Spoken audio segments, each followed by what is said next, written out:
Trophy does it. Bling, bling, bling. Shut up.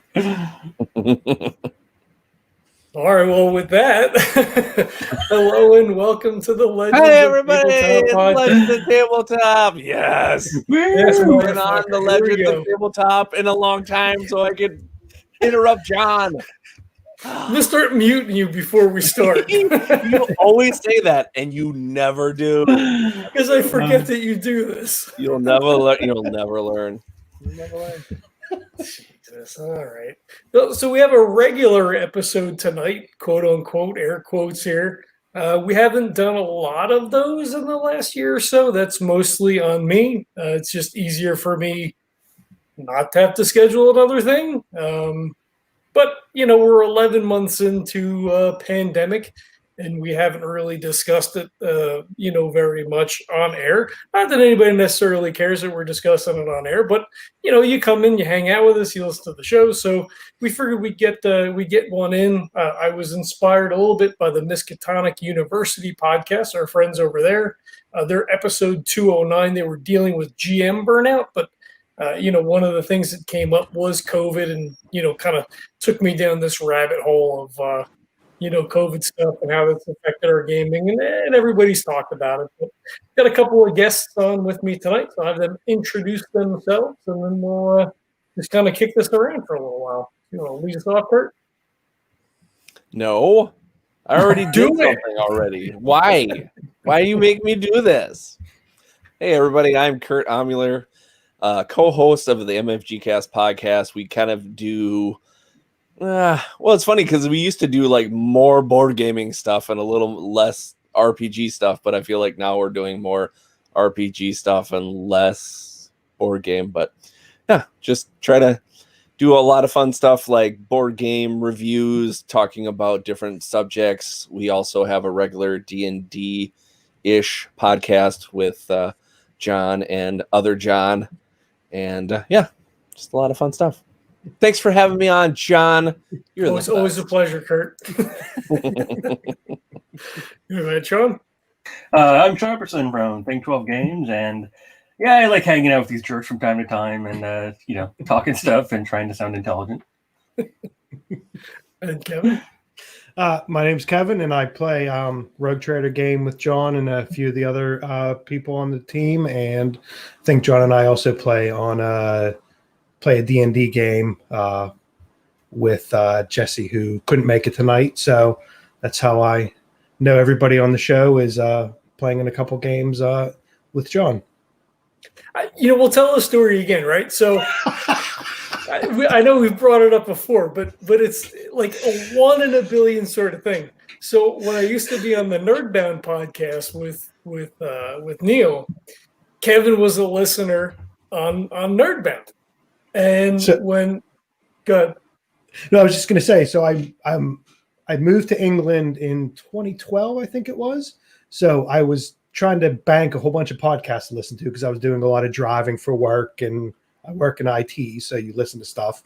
And I think I caught on to Nerdbound right at the end, right before everybody's all the games stopped. So I downloaded a whole bunch of episodes, and what was it, about 3 years later, I was trolling the internet for new podcasts, and I saw the Legends of Tabletop. So I started listening, and then the bumper sounds in the beginning, I'm like, I recognize that voice. So I think I sent John a message on Twitter saying, "You're John from Nerdbound, right?" And he said, "Yeah," because I recognized just talking to him. And then a few weeks later, he said, "You know what? They need another player for a Rogue Trader game. Do you mind if you want to hop in and join us?" So it was a couple years of listening to a podcast he used to do, and then just sent him a message on Twitter and joined up afterwards. So yeah, it was very funny. Well, and how could I not extend the invitation? Like, what are the chances of all the podcasts and all the stuff that's going on that you happen to find the two co-related things, right? Like, how cool is that? Search Google just for actual play podcast and just going through them. So, and then the bumper, it was the beginning with the bumper music, and then John's voice came in, and I'm like, I know I recognize that from somewhere. So I had to try to piece back what actual play podcast I recognize that voice from. So yeah, 1 in a million.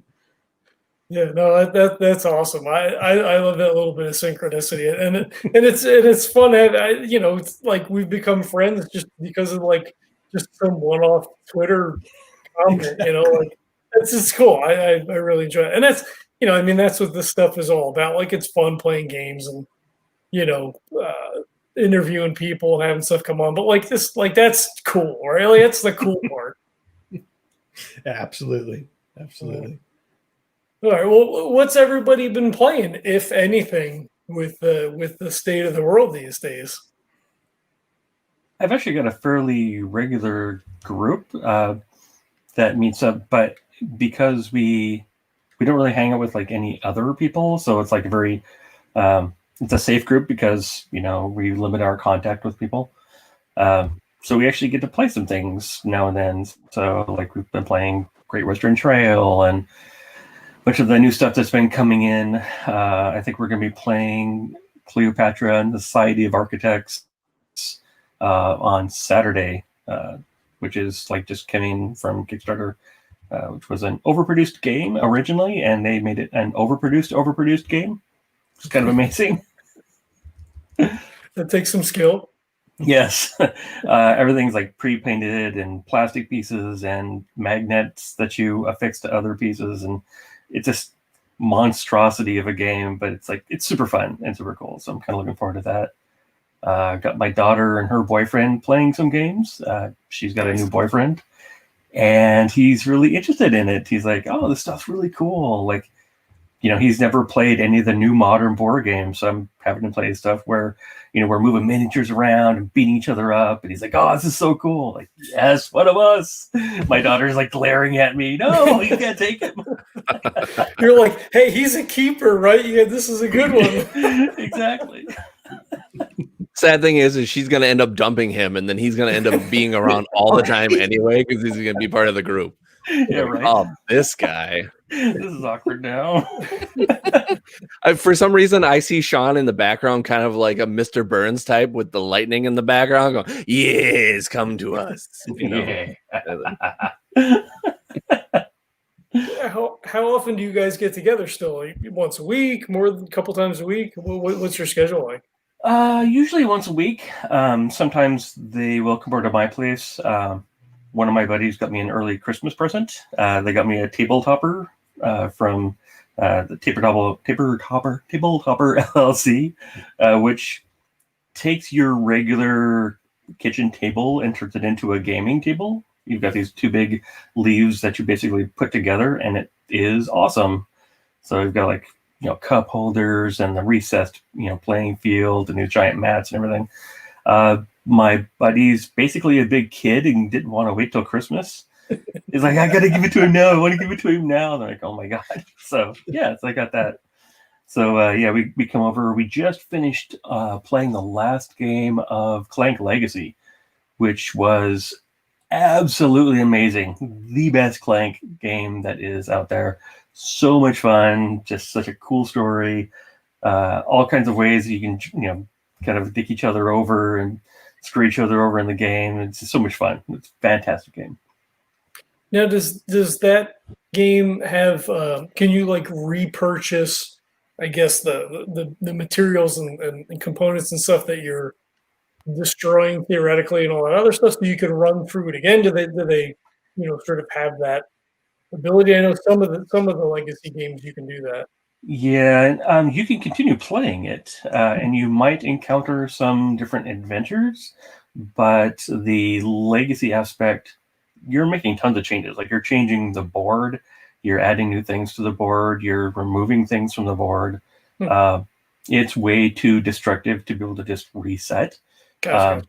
But I've known a couple of people that have like bought multiple copies so they could play with like different groups, but which is pretty kind of crazy. But it's not one that once you're done, you could never play it again. Like you can continue playing this kind of unique version of Clank because you're going to have some places that other people may not have. So it's pretty cool. And one of the Stegmaier games is like that too, right? You do like sort of the legacy thing, and it creates the board game that you're going to wind up playing, and then like everybody's game then is unique to some certain extent based on choices and stuff that they've made. I don't remember what the name of the game is. Charterstone. Charterstone. Okay, Yeah, and that one actually did have a way that you could purchase like a reset pack. Like I think Maybe it was that's like the a new one I'm board or thinking of. something like that. Probably heard that on the MFG cast. What about you, Kurt? What are you playing, if anything, these days? Well, fortunately for me, I have a family, and if I didn't have a family, I wouldn't be playing jack shit. So it's a good thing that I have an awesome family and we're able to play games. And just this last weekend, we actually got in at quite a few games. Actually, Logan was into a big Logan, my son, who's 10 years old. He got into a big like let's play trick taking games. So like okay, well, so then we grabbed Skull King, which is one of our favorites. And then we did The Crew, and then he really likes Love Letter too, which is really simple and easy. But man, it's one of those games that like he will play like he wants to play like 25 times in a row, and it's like, okay, I love this game, buddy. We just can't play this again. He's like, just one more time, okay, fine, we'll play one more time, that kind of thing. But no, it's cool. You got to get the different versions, right? So you could do like Batman Love Letter. Oh yeah, I know, right? The Cthulhu Love Letter, regular Love Letter. Can't do that. We did that with Flux, when we first kind of started the podcast, and it just got to be too much. I'm like, no, not happening. The funny thing is, unless someone has a used copy of it, I don't even think you can get Batman Love Letter anymore. It's like not made anymore. Yeah, it really pisses me off.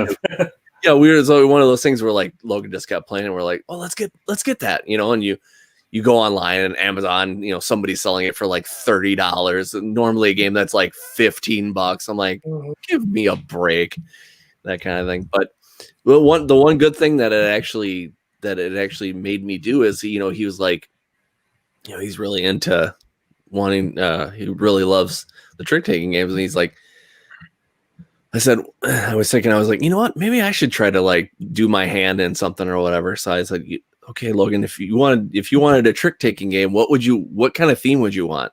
And I usually when I ask him a question like that, he's like, I don't know, Dad, just leave me alone, that kind of thing. Or he'll like, like the things that kids do, they'll look at the walls and go like, oh, that thing. Like, oh God, come on, come up with an original idea. But he actually like right off the top of his head goes aliens. I'm like, all right, cool. Okay, I'll think about that, And so I'm actually working on an alien abduction trick taking game. Nice. So, yeah, cool. It's kind of gotten the old juices flowing. And I worked on that during break today. So during my lunch break. So. See, you said trick taking games, and I'm old, so I'm thinking bridge, pinochle, spades. Yeah. It's pretty much that, except for just just reskinned and just a little bit different. So you really can't do too much with the trick taking genre. Like The Crew, I think, has done kind of like the best kind of flip on the trick taking genre or whatever. And there's like games like what's the other one I'm thinking of? I'm sure what's that? Diamonds? Yeah, Diamonds is kind of a little bit different, but it's still got the same bones. You're still still have suits, you still have trumps, and you're just it's basic concept is just trying to work a theme that doesn't seem overused and like this other game. It's tough. Mm-hmm. Have you guys played Stickum before? Mm-mm. Stickum is a trick-taking game, and it's pretty inexpensive. It's under $20, and you can get it on Amazon, where you have a color that will score you negative points.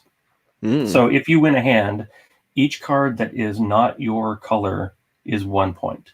Each card that is your color, the value of that card is negative points. Right. So you really, like, if there's a hand out there that's got a bunch of your color, you're like, oh crap, I don't want to win this hand. I need to make sure that someone else gets it.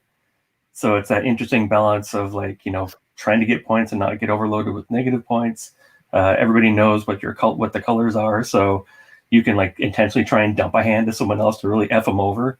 It's a really mean trick-taking game, but it's a lot of fun. That's cool. It's funny because when I was thinking about doing this alien game, I was thinking about, that each player could be like a race of alien. and they're all trying to abduct humans, and whoever gets the most humans is the ruler of the universe or whatever.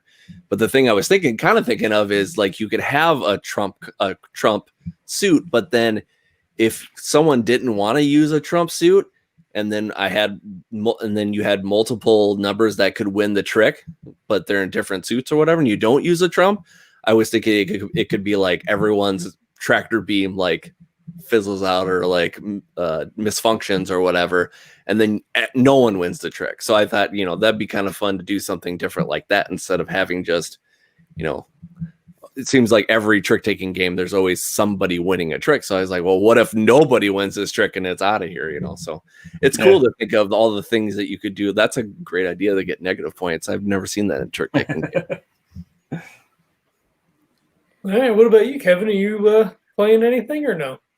So we've playing the normal game we've been playing. And then the funny thing is my daughter started a new school this year, and she's been talking about trying to get into doing some role-playing games and things like that. So obviously before lockdown, we checked out a couple of the local game stores around us and, put our name in and stuff. And then we ended up moving in June. I think we moved for the new school. And literally, I think the first week she was there, she found a group. So they've been doing Tuesdays and Wednesdays. They've been doing D&D. So I've been helping her with some of her ideas, and she's actually really excited. So we're actually really happy she's found a group that they're playing. So I think this week they did a one shot because a couple of the kids weren't there.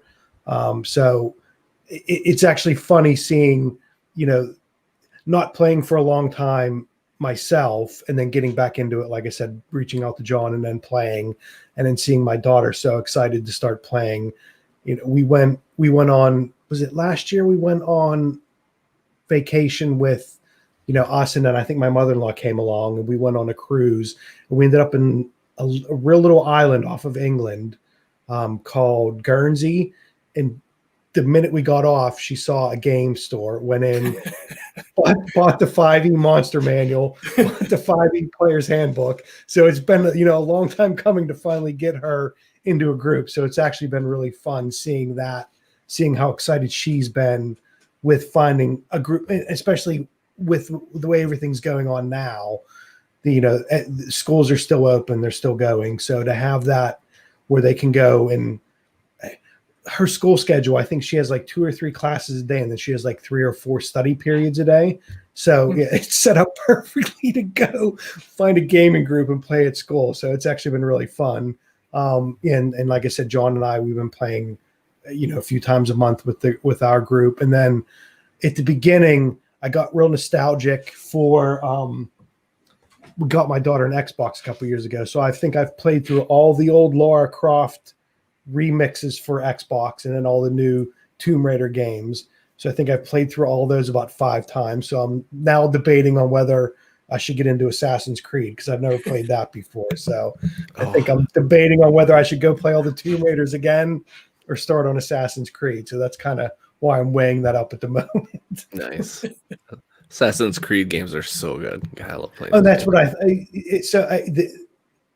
the beginning of lockdown, I was working from home a lot, and it was lots of meetings all day long. So I would just have the old Tomb Raider game playing in the background while I was on these long conference calls and playing through all those. And that was scratching an itch for just remembering them before when I played them on PlayStation. But I'm like, I don't know if I want to go play through those again for the 6th time. So Assassin's Creed seemed to me the most logical, kind of similar kind of thing. So we'll see if I get some of those for Christmas this year for my wife and daughter. Oh, I still play the original Icewind Dale. I can't tell you how many times I played through that already. Listen, I think I had that because I think I got it. Was it through? I have the old CDs for Icewind Dale and Baldur's Gate and all that kind of stuff. So I still have those, but then you can get them through like GOG and things like that. So I have played the Icewind Dale. So that was another debate, going back and doing those ones again. But I have a Microsoft Surface now, so I don't want to try to play those on that. I may have to try to think of some other way to play those. But yeah, that's another one. Was the one after that was going back to some PC gaming and try to do that. So definitely, I think I'll have to show you my my mouse pad. So there you go. So it's the picture of from Icewind Dale. That's my mouse pad. For, Nice. I got that for my birthday. Cool. Yeah, so I did a majority of gaming at work. I conned the guy that I work with into trying out board gaming and got a convert out of it. And we do stuff that's light to medium, something that plays, it may be half an hour up to an hour if we cram all of our breaks together. So, after that Savage cruise that I came back from in February, right around Super Bowl, I even came back on Super Bowl Sunday. Got a fuck ton of gaming in on the cruise, all Savage World stuff. And then we come back and we start hearing all this stuff about, COVID and flu and like, oh, what the hell is all this? So, get to work and all this stuff starts coming up and, restrictions in place. You can only have so many people in the lunchroom at one time and all that kind of stuff. So the majority of my gaming went away like right at the beginning of the year. And, with everything, the just constant influx of information and, we know this today and then something else tomorrow. So we just, my brother stopped coming over for dinner and, that was my other source of gaming. So like, all the board gaming stuff pretty much went right out the window. Kurt talked me into buying Steam. So he and I were playing games, teaching each other games on Steam, more in the beginning. We should do that again. We haven't done that in quite a while. I know. We kind of had that regularly going once a week, and then it kind of tapered off again. Yeah. And then we've gotten to play with Sean a couple times, play test a little bit. So that was fun as well. But yeah, it really sucked because, like, shit, what do you do with hundreds of board games you can't sit and play? But, as things kind of settled out, like things sort of went back to normal. So, like, my brother comes over for dinner again. So we're back to sort of playing board games again, like once a week. We get like one game in, but I feel like a real board gamer now because I'm just buying games I know I'm not going to play right away. So just in the last month, I ordered Guilds of London, Gantes, Gugong, In the Year of the Dragon, another Glorious Day in the Core, which is on pre-order, Small Samurai Empires, which is also on pre-order, although I think Arcona actually has theirs in stock on their site. So I don't know how all that stuff happens, back channel, third party, obviously they get their stuff first. And then I picked up the expansion for Seven Wonders. I got the Armada expansion, which we still haven't played.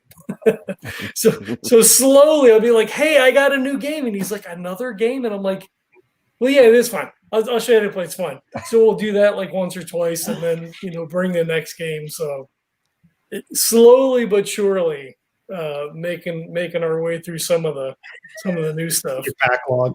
Yeah. That was the thing. I think I used to play Carcassonne a lot on iPad, and then there was like some Java game could play. So I think we got that earlier in the year, the Carcassonne, and I think there was like the River expansion.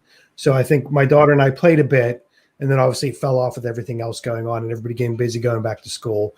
So I think coming up for Christmas holidays, obviously in England, there's like a big lockdown now. And I think my in-laws said they're not going to come up for Christmas. So we're actually kind of excited. It's just going to be the three of us because we haven't done like our family Christmas. There's always been, when I was living in the States, I'm from Pennsylvania. I lived in North Carolina. So Christmas was always like, you've got to travel. It was always traveling. It was never that just chilling and relaxing and having a holiday. And then in England, I think my in-laws live about 5 hours away. So there's always that you're getting the car packed up and going. So we're actually really excited. It's just going to be the three of us. So I'm looking around, we've got the big dining room table. I'm like, yeah, that'll be enough for a big Carcassonne board. We've got a couple expansions, that we're going to have a couple weeks off that, I'm actually really excited. So we looked about maybe getting Catan also, but I think she really does like Carcassonne. I might just get more, a couple more expansions for that. So she's a teenager, so she's usually up in her room on her computer. So we said at Christmas, we're actually going to be around and seeing each other all day. We're not going to be everybody doing their own thing. So I think that's, it's having that backlog of stuff to do and planning it, it is actually a bit exciting. And, it gets you through thinking, well, going through your normal daily stuff, or as you said, it's just the three of us seeing the same people. You're not going to work. I think, John, you still have that interaction of actually going in, being an IT guy sitting at home. I'm not going anywhere. So it is fun just trying to plan that out, have that all stacked up, all the stuff they're going to do. And then, saying this holiday, it's just going to be all gaming, all kind of, excitement of everybody sitting around. So I think everybody's really happy and excited for that coming up. Yeah. So what's changed for you guys, if anything, either, in regards to gaming, which we've kind of talked about a little bit already, or if you want to talk about how things have changed, sort of at home or working from home, that kind of stuff. I've had to do, well, I mean, since everything's online and there aren't any conventions or anything like that, we've had to put a real focus on moving all of our games that we're developing into Tabletop Simulator so I can actually get playtesting done. So that's been, everybody that's been doing it, so like, well, okay, time to learn something new, because nobody had any experience with it. So that was a real interesting learning curve. And just trying to manage the whole, my working space is typically at the kitchen table. My daughter's doing her school. So when you're having like competing meeting times, so like she's meeting on her class and I'm talking, and, that's kind of a missing hurdle to kind of get over. I actually started gaming a bit more. Some people that I know that are over in Yakima, which is about a 3-hour drive from where I'm at, just because we're having to do stuff online and they meet up online. So, we'll play things on Tabletop Simulator or Board Game Arena. So it's kind of interesting that I've actually been able to like get more in touch with some people that I would only have seen during conventions and whatnot more regularly. Have you noticed that more games are shifting to that? Obviously, they're kind of forced to do that now. So like John and Kurt saying about joining Steam, does it look like there's more board games that are shifting to that than you would expect? Or is it just the normal flow of it's a new technology, so I have a game, I have to create a hard copy of it, and I also have to do like an online? Does it look like there's more push to do the online stuff now, more focus on that? Or like are older games showing up, or things like, the older games that you would expect, are they showing up, or is it just like newer games that are focusing on that? A bit of everything. So Tabletop Simulator is interesting that there's a lot of fans that just scan things and put them up. It's not the actual companies that own the titles that put them online. Yeah. But you're starting to see companies that own those titles go to Tabletop Simulator or Tabletopia or whatever and put their games up, because that's just how you have to market things now. Yeah. If there's something on Kickstarter, it's probably going to be on one of those platforms as well, just so people can actually see what the game's like, or so reviewers can get the game. Right now, there's a game that we're planning on launching in 2021, and we're going to be sending out some physical copies, but I want to make sure that our digital copy is up there, and that'll get sent to the reviewers as well, so they can access it and actually, depending on how they need to, play and interact with people. So it's a much bigger presence and much bigger push from all of the publishers. And without having, cons, obviously this year, some of the stuff has shifted online. You've had PAX online and Gen Con online, a lot of the bigger ones. How has that affected Thing 12 as a business? Has that curtailed things for you to some extent? You're talking about releasing a game, through, potentially funding a game next year on Kickstarter. Does that change, sort of what you guys have in the pipeline at all? It did, because we had plans for this year that just got completely blown out of the water. So we didn't, aside from the games that we're putting out, that we're getting out of manufacturing, we really didn't launch any Kickstarters this year. Just everything was a giant, mess from a psychological standpoint, from a logistics standpoint. It was just kind of a nightmare for everybody, and it was really weird because you have all this free time now because everybody's working from home, but you don't have just the psychological tank to deal with anything and like move anything forward. So that really sucked. When COVID hit, we did one of the big cons, and coming out of it, we're like, okay, we're all great. We're talking with distributors that were over in different countries, and taking that next step forward. And all of a sudden, it's this like brick wall where we're kind of at a standstill.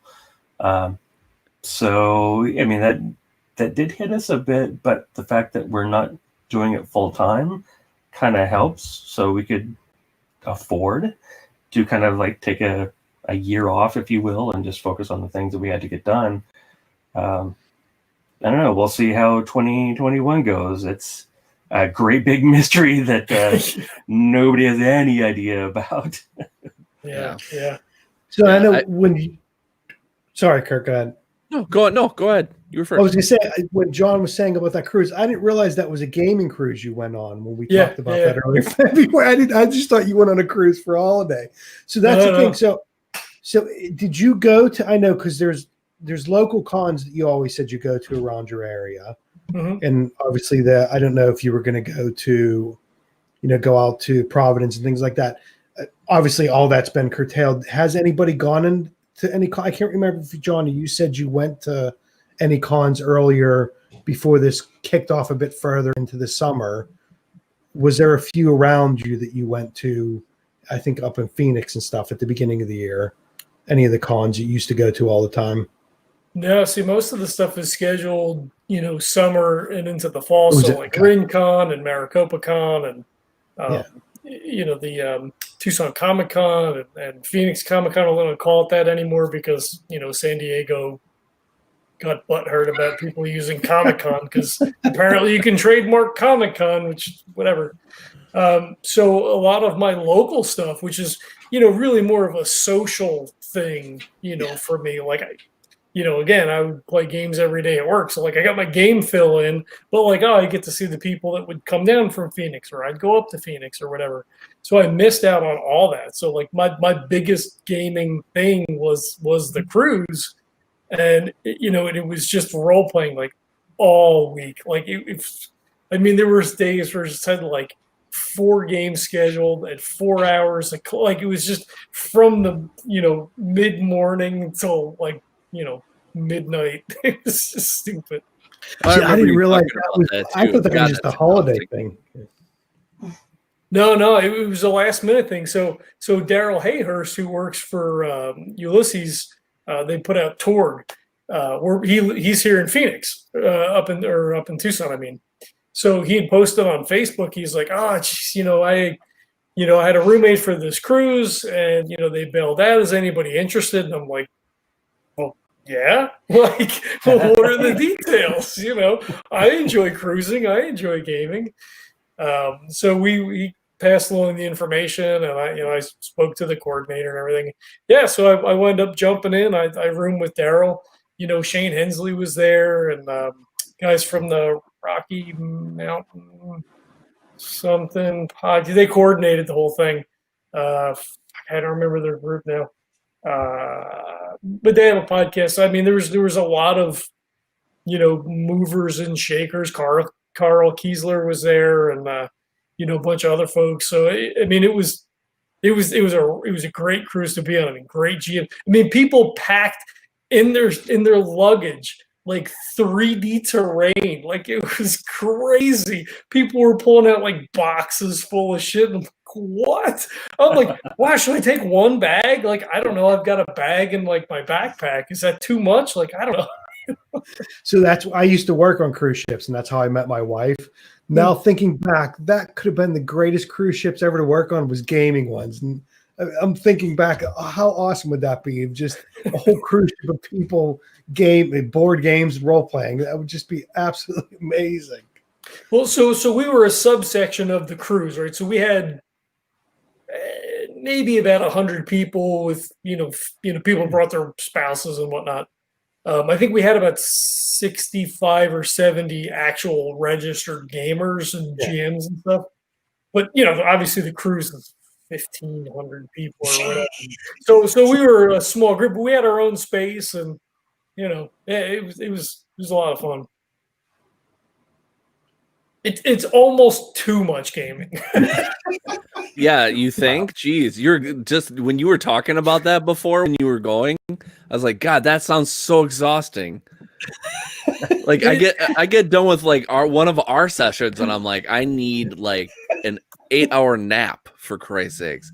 And then you're like, yeah, I played like 8 games in this one day, and I'm like, oh my God, you didn't die? I would have died. Are you kidding me? Love role playing, but geez, I don't have that energy for that. Kurt's like 80 years old, though, right? I know. I'm the oldest 43-year-old in the world. I mean, it was by the end of the week, it was like I'm done. Like I'm ready to go home, and like I need another week off to recover. Vacation. Yeah.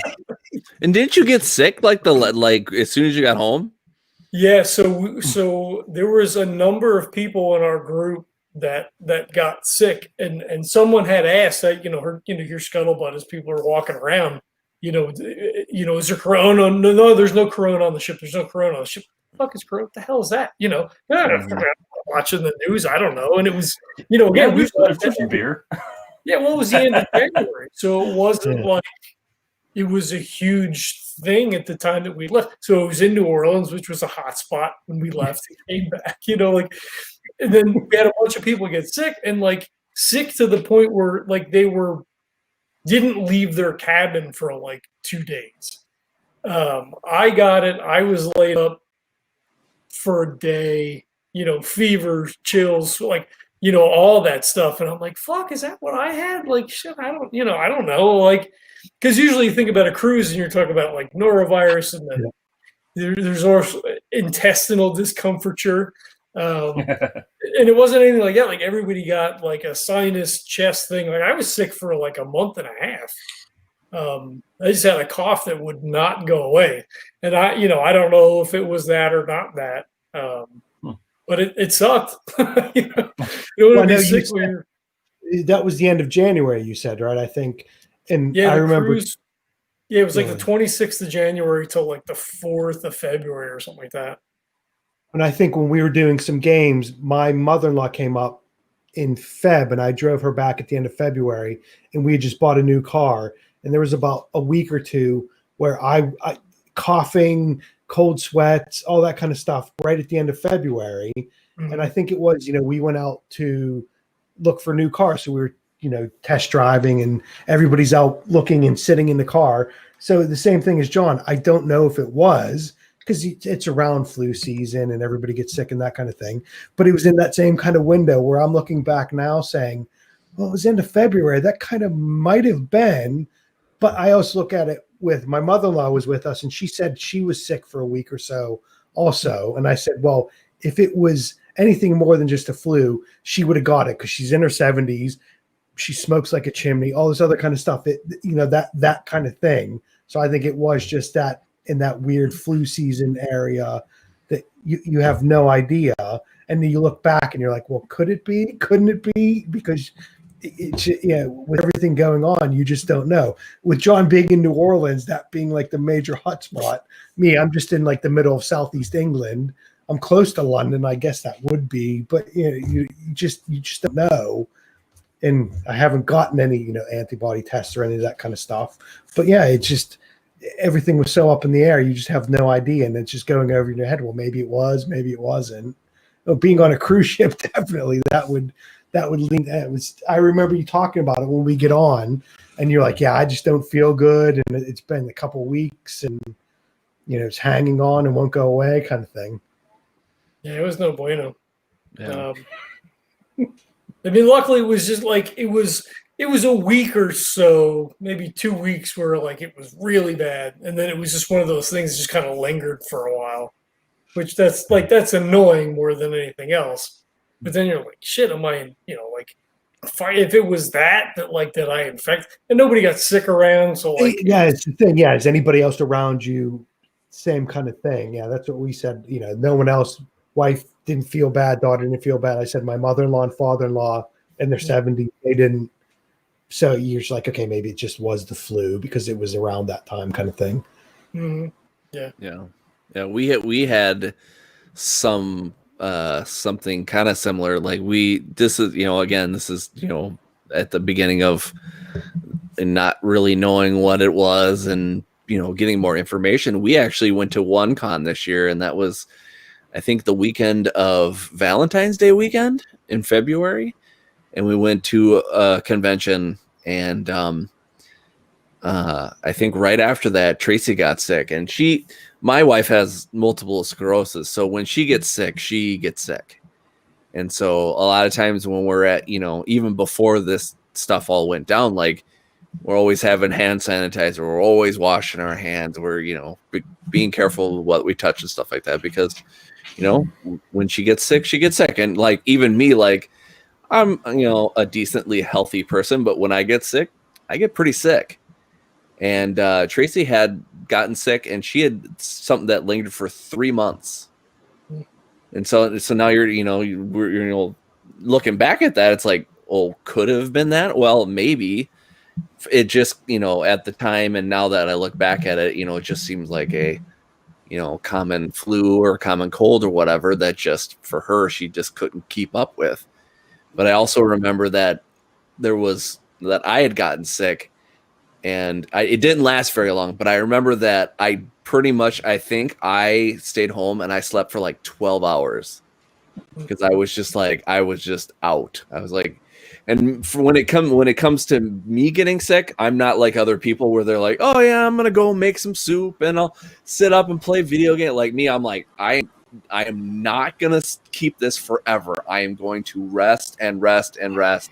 And I'm going to kick the crap out of this thing. And I did. I don't think I was sick for maybe 3 or 4 days. Not a lot. But I remember it really kicked my butt. But then again, like, I don't know. Was that a form of COVID? Who knows? I don't think so. But, I mean, again, I'm not a health expert, so I don't know. Well, and with cons, it's the worst, right? I mean, especially, for somebody like Tracy, being more susceptible. I mean, you go to a con in a regular year, even in the middle of the summer, right? So it's not flu season, it's not cold season, it's not anything. And boom, you're sick.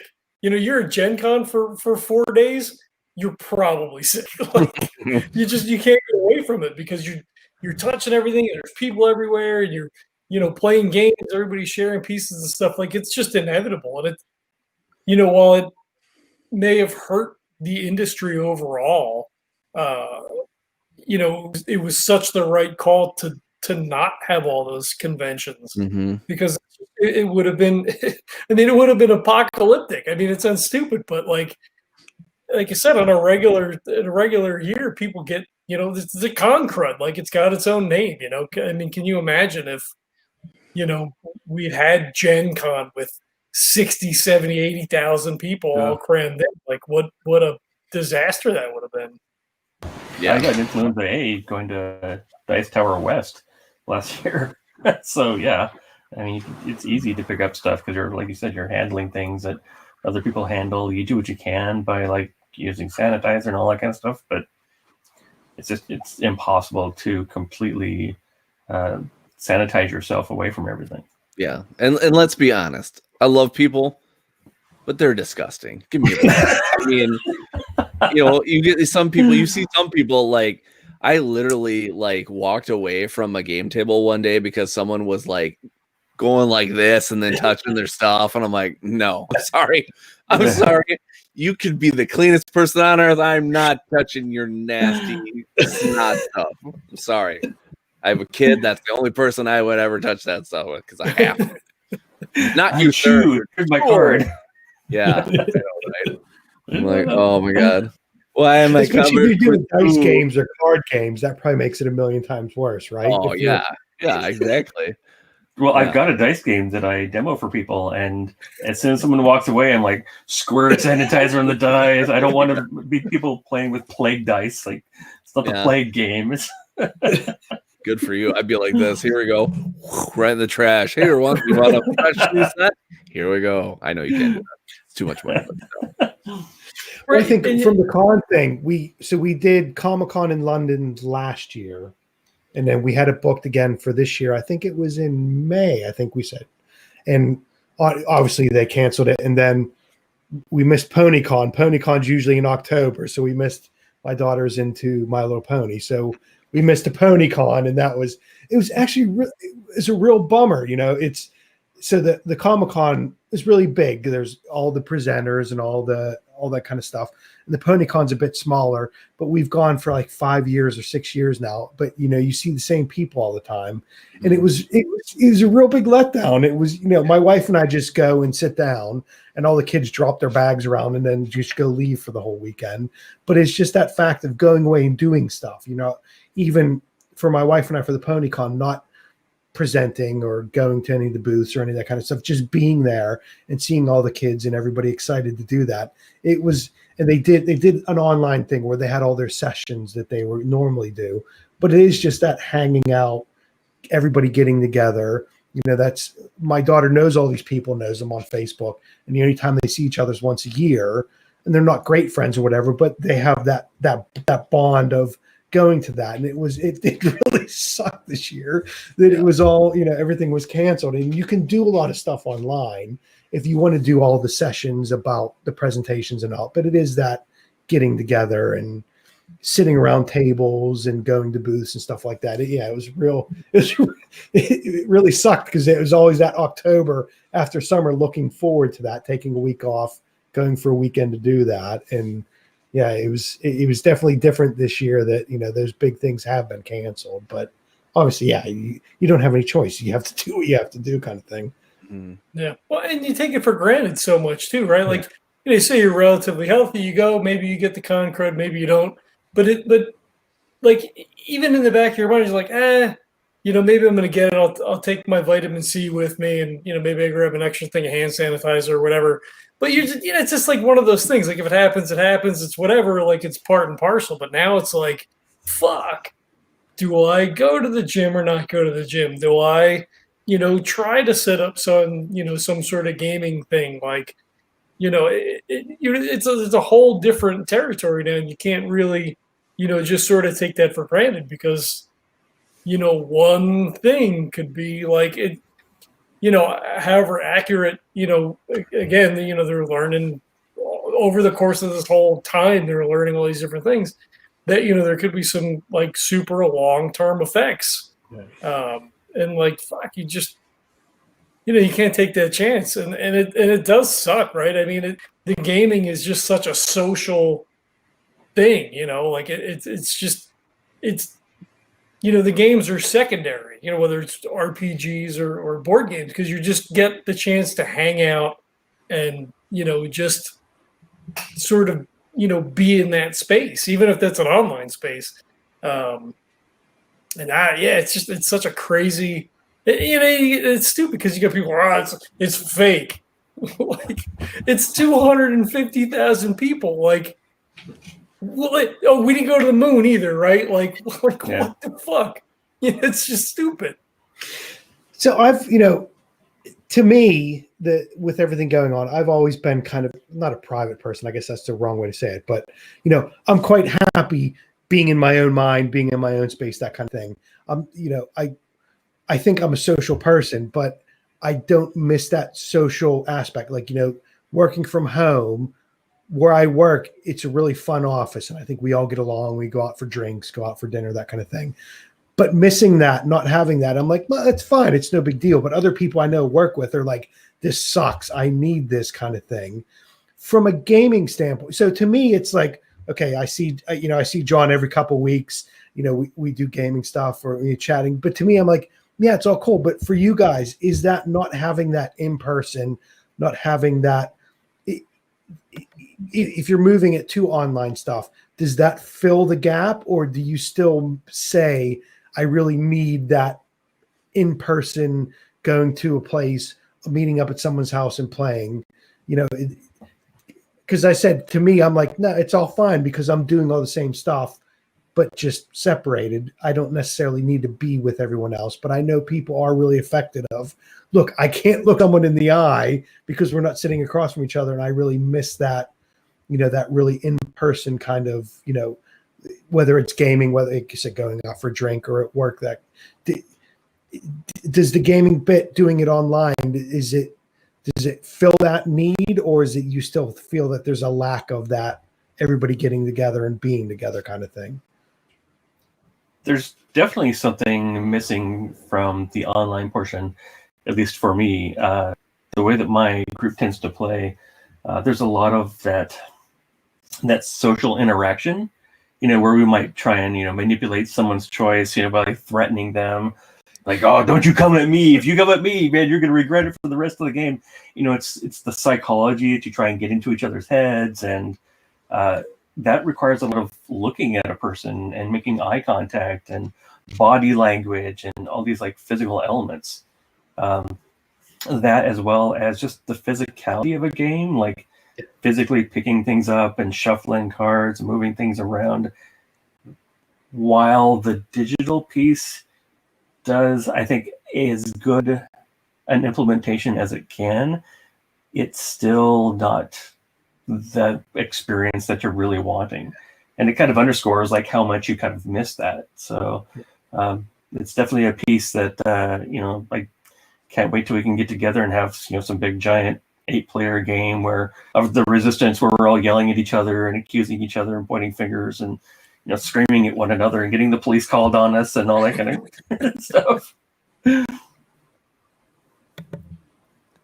Well, unfortunately for me, I don't have friends, so it's a hard thing to kind of. No, I'm not talking about online. I'm not talking about online. I'm talking about here, like where I'm with you, Kurt. I'm with you. Yeah, like number one, don't have any friends here. Number two, game stores. There are no good ones. It sucks. So, we don't have much of a choice. So, like I said, I'm very lucky that I have my family. Otherwise, it would be online gaming all the time, and that would fill the void somewhat, but not. It wouldn't, be as much as like it. And it's funny too because, in an age like I just just because we talked about it, like growing up being video gamers, you think. Playing some board games online, you think be like, well, it's kind of like a video game, but you're using, you're doing a board game. But sometimes that can get kind of clunky too, because you're like, I'm gonna pick up this piece. Wait, I can't do it. Wait, let me hold on. Let me use my mouse. I can't click it. And it's like your laptop's through the window because you can't do anything. But yeah, I think the con experience for us was kind of our social interaction of playing games of multiplayers and stuff like that. And like a lot of people kind of shit on Gen Con because they're like, well, there's just so many people and there's more of they're just trying to sell games and that's all it is. But like for us, it's like we get to meet all these cool people that we've talked to. We get to find out about all these new games that we've been wanting to know about. And then there's so many places you can play. Like I know in smaller cons, they do have that, but sometimes in the smaller cons, it's like, okay, there's 15. I mean, no offense to anybody, but there's like 15 Carcassonnes and there's 15 Catan. Sorry, Kevin. But like, and like, there's nothing else, and it's like, I would love to play those games, but I'd also like to play something else too. Not just that. So sometimes the smaller cons, there's not as many other games for you to play, so you're kind of limited.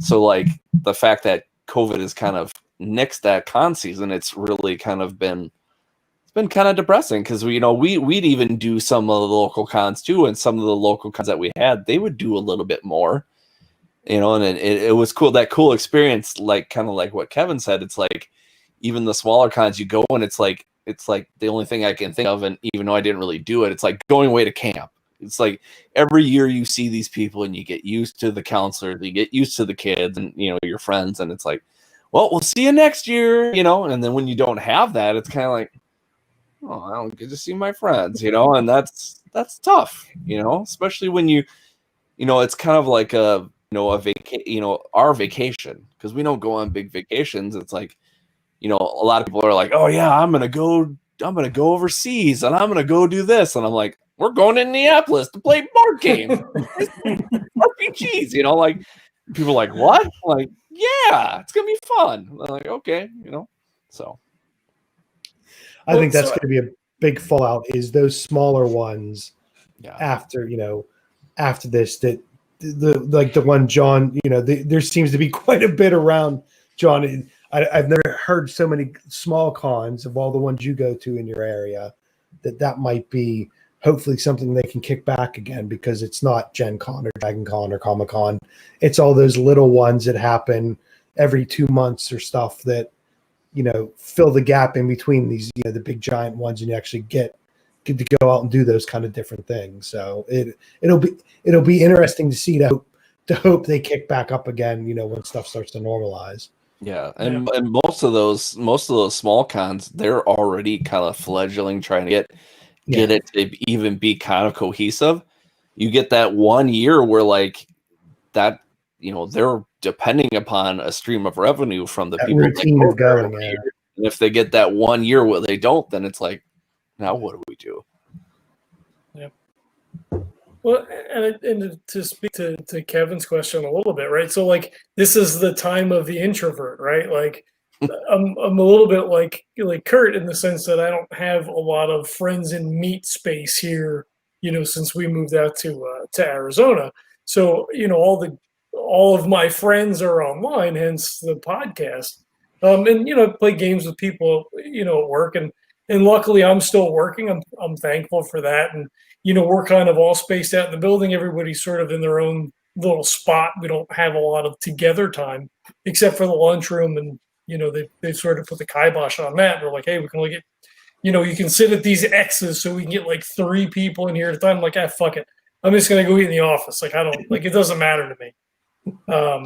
So like I guess you take that for granted a little bit, because I get to leave the house. But for somebody like Neil, who can't, like, hasn't left his house other than doctor's appointments, like, it sucks, right? Like, I'm not going to go out to the bar and grab a beer, or like, go like sitting at a restaurant. Like, we grab fast food, we'll grab a pizza or something like that. So like, for that sort of stuff, it hasn't changed anything for me, because I go to work.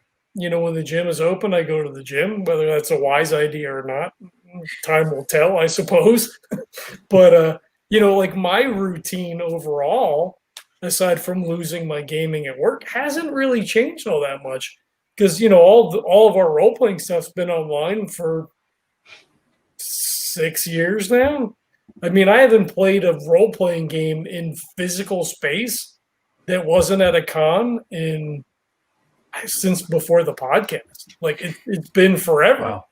So like, it's kind of status quo for me, which is weird, because I get that, if you can't just go out and like have dinner, or whatever the random thing that you take for granted every day, like that's gotta hurt. I mean, that's a shitty situation, especially if you're a more extroverted person. Like, you're talking to people at Walmart, and you're chatting up the cashier at the grocery store, all that kind of stuff. Like, I don't do that. I got earbuds in when I go out. Like, I don't care. Like, just leave me alone. Like,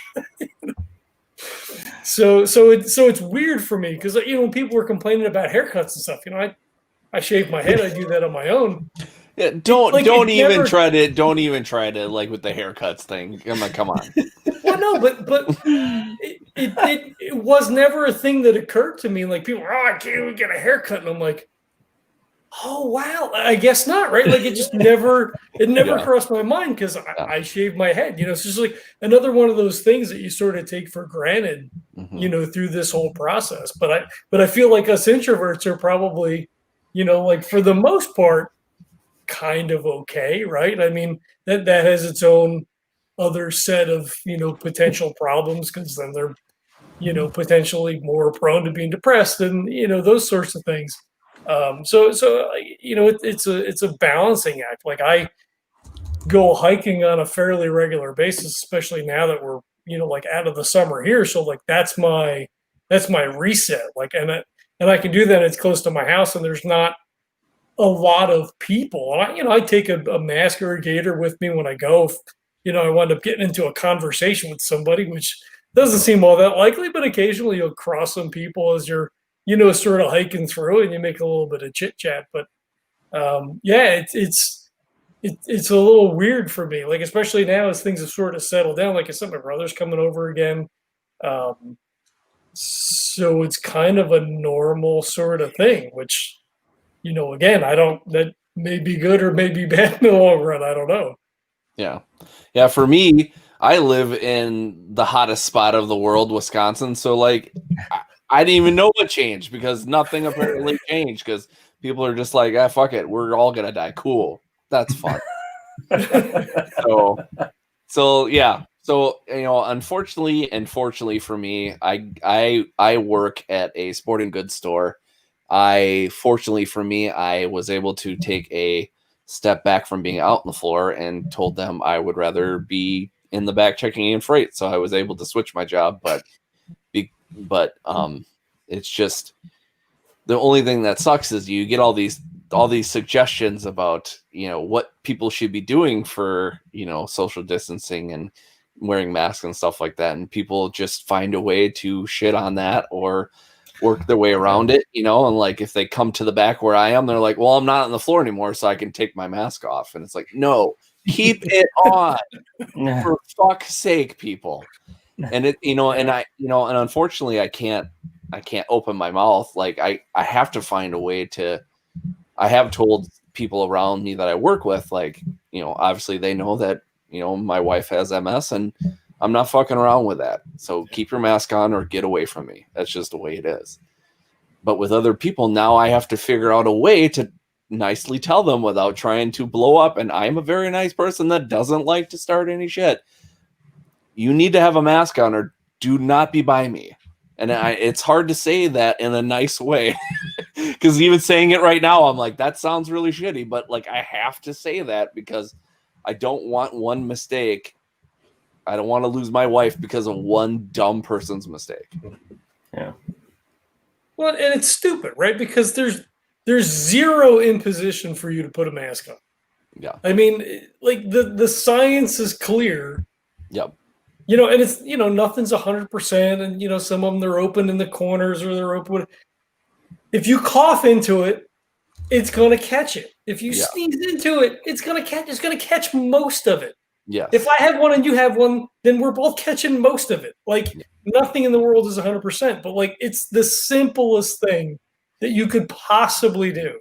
Yeah. Like I wear mine at the gym. I'm still here. I haven't like gone into CO2 deficit and died of whatever. Like stop being stupid. Yeah. Just put the fucking mask on. Yep. It's really easy. Like I will tell you, okay, so like I wear mine all the time. Like I'm probably like one of the people that does it probably more than most people do it. And I will admit, like the first few months, like I would even have panic attacks. But I think that was more of I don't know what's going on here and I don't trust anybody around me, especially at work or like, the first couple of months where you didn't really know. So I was like, well, I'll just run into a store quick and run out. And basically like, I felt like a madman because I was just like, run, I saw somebody go down this aisle, get this thing, go out. Oh, there's no toilet paper. What do I do now? I'll just grab this and I'm out of here kind of thing. And, I would have some panic attacks. I would run into the bathroom and I'll admit I would, cry a little bit because, it's the unknown. You don't know what's going on. But, it like, I have messed up ears. One of my ears is lower than my other ear. So like wearing a mask is just really stupid sometimes. And it's not fun. I get it. But like, okay, you're trying to save a life. The least you can do is wear it. I know I feel like I'm just reverberating everything that most people that have, an ounce of sanity are saying, but it's still, to me, it just boggles my mind that people just won't do it. Well, it's funny because they're stupid. There's no precedent. Wait a minute. We had an influenza outbreak in 1718. And literally, it was the same thing. Put on a fucking mask and stay away from people. Yeah. Like, we did this already. It's not unprecedented. We literally did this already. Yeah. Yep. So They locked people up and they beat the shit out of them for not wearing masks. And I'm not saying that we do that. But these are things that have already happened. Like, it's not some like crazy, I don't know about a mask. Like, yeah, exactly. And and people always talk about, well, what about the regular flu? Well, guess what? During the winter months now, I will probably be wearing a mask because I don't want that either. So we'll see. Well, I think there's a big where I work, where my office was. There's a big university, and I used to get a lot of students from China and Japan coming in, and I think it's the programs they had, and it was that everybody was used to that kind of thing where they would wear masks a lot more, and it seemed, whether it was because of the different kind of flu outbreaks they've had recently in China specifically, that you would walk around a couple of years ago and a lot of the students were wearing masks all the time. Mm-hmm. And to me it was like, okay, well, that's kind of the norm there anyways. Now it's over here. It's really, as Kurt said, it's not the greatest thing. It's not super comfortable, but it's really not a big deal. And if you just make that a part of, I've got one in my car for if I have to go up the street. I don't really go anywhere driving around other than dropping my daughter off at school. I'll walk up to the shops. I'll have the mask. It's really not a big deal. I live in an area where there's lots of older people around. So to me, it's just like, okay, well, I'm going to do this because all my neighbors are a bit older, and it's really not putting me out. Now, granted, a lot of my neighbors are a bit older and they don't like wearing masks, and they're always yelling at the cashier at the grocery store, but that's fine. I'll let them deal with that. And, at least if I know I've done a bit of my part, and Kurt said, you don't want to, having a family full of asthmatics, I don't want to bring back anything that would impact them, because it's really not good. And it's really not, you're not putting yourself out much by doing that. It's really not. And yeah, as John said, I have my headphones in. You know what? Being an introvert, well, if I have a mask on, then really no one's going to bother me. If it was sunny out and I had sunglasses on, then it's like I'm a shadow man. No one will bother me. I'll just go get my shopping and go home and have to worry about it. So, and what's it like it's not over a there? political thing either.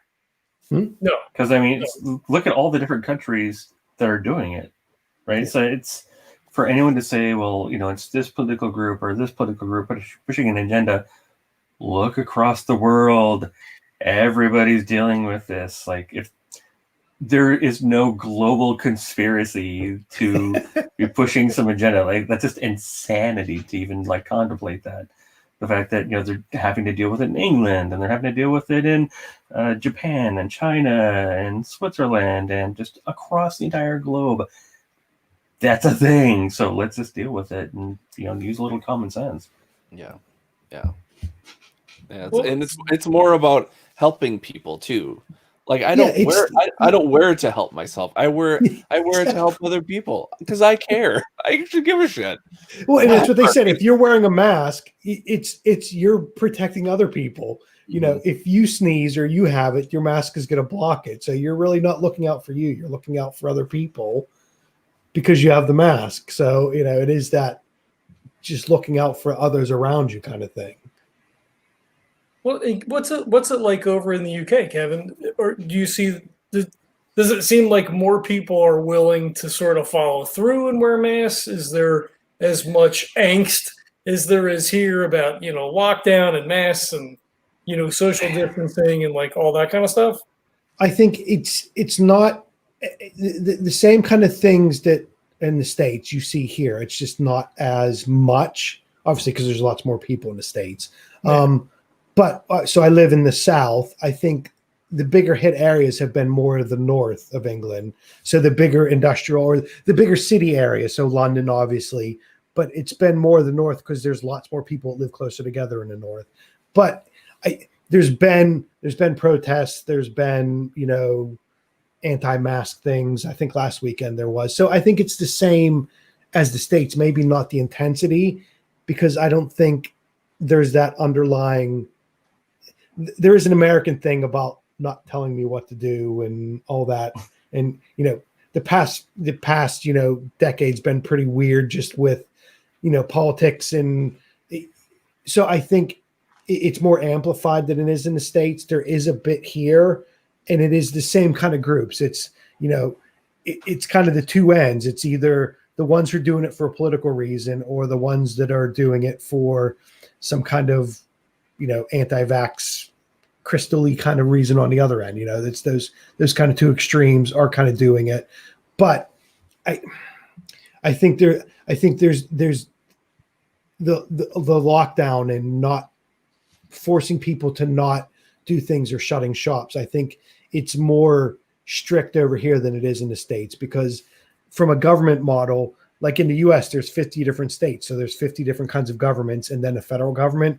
Over here, literally everything's done out of parliament. So there is no really decentralized government power for like each of the counties kind of thing. It is all kind of centralized federal thing. So if the prime minister says this is what we're going to do, everybody's going to do it. So there's not that fracturing individually of Pennsylvania does it different than Florida, than Arizona. It is, it's kind of very centralized, but there is a lot of pushback the same, but it's the same everywhere. It's the same kind of people. Either it's, I don't feel like doing it, or a lot of young people, it's not going to affect me because I'm young and invincible and bulletproof kind of thing. So I think it's the same the world over. It's just a matter the intensity or how many people are doing it because of how big your population is, kind of thing. Right. Well, people got a people. I mean, that's exactly. I think UK's famous for always those pictures in the newspapers of like whether it's Christmas or New Year's or St. Patrick's Day, all the students going out being completely off their ass, passed out in the street kind of thing.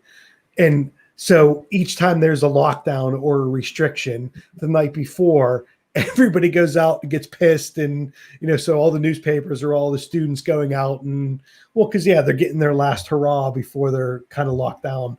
But I think it's the same the world over. And you just got to do what you got to do and get what's best for you and, the people around you. And it's really, as Kurt said, it's really not a big deal. It's really not that much of a sacrifice kind of thing. So. Right. And so, so like, what have you guys been doing to sort of like cope through all this? Have you gone, through any extra steps? Is there anything that you've changed in your routines? Anything that, sort of, greases the skid, so to speak, to, just kind of help you get through the day?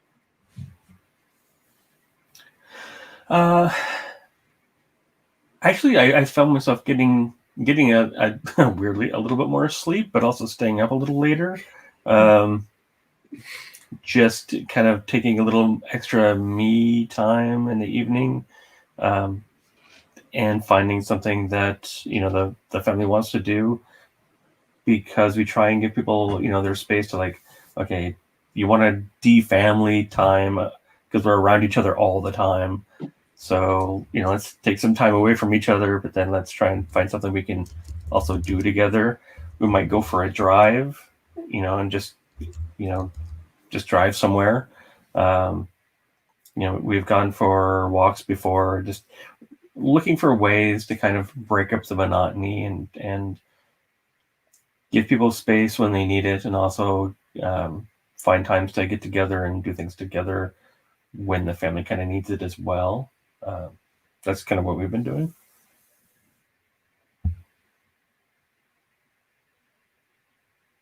Kevin?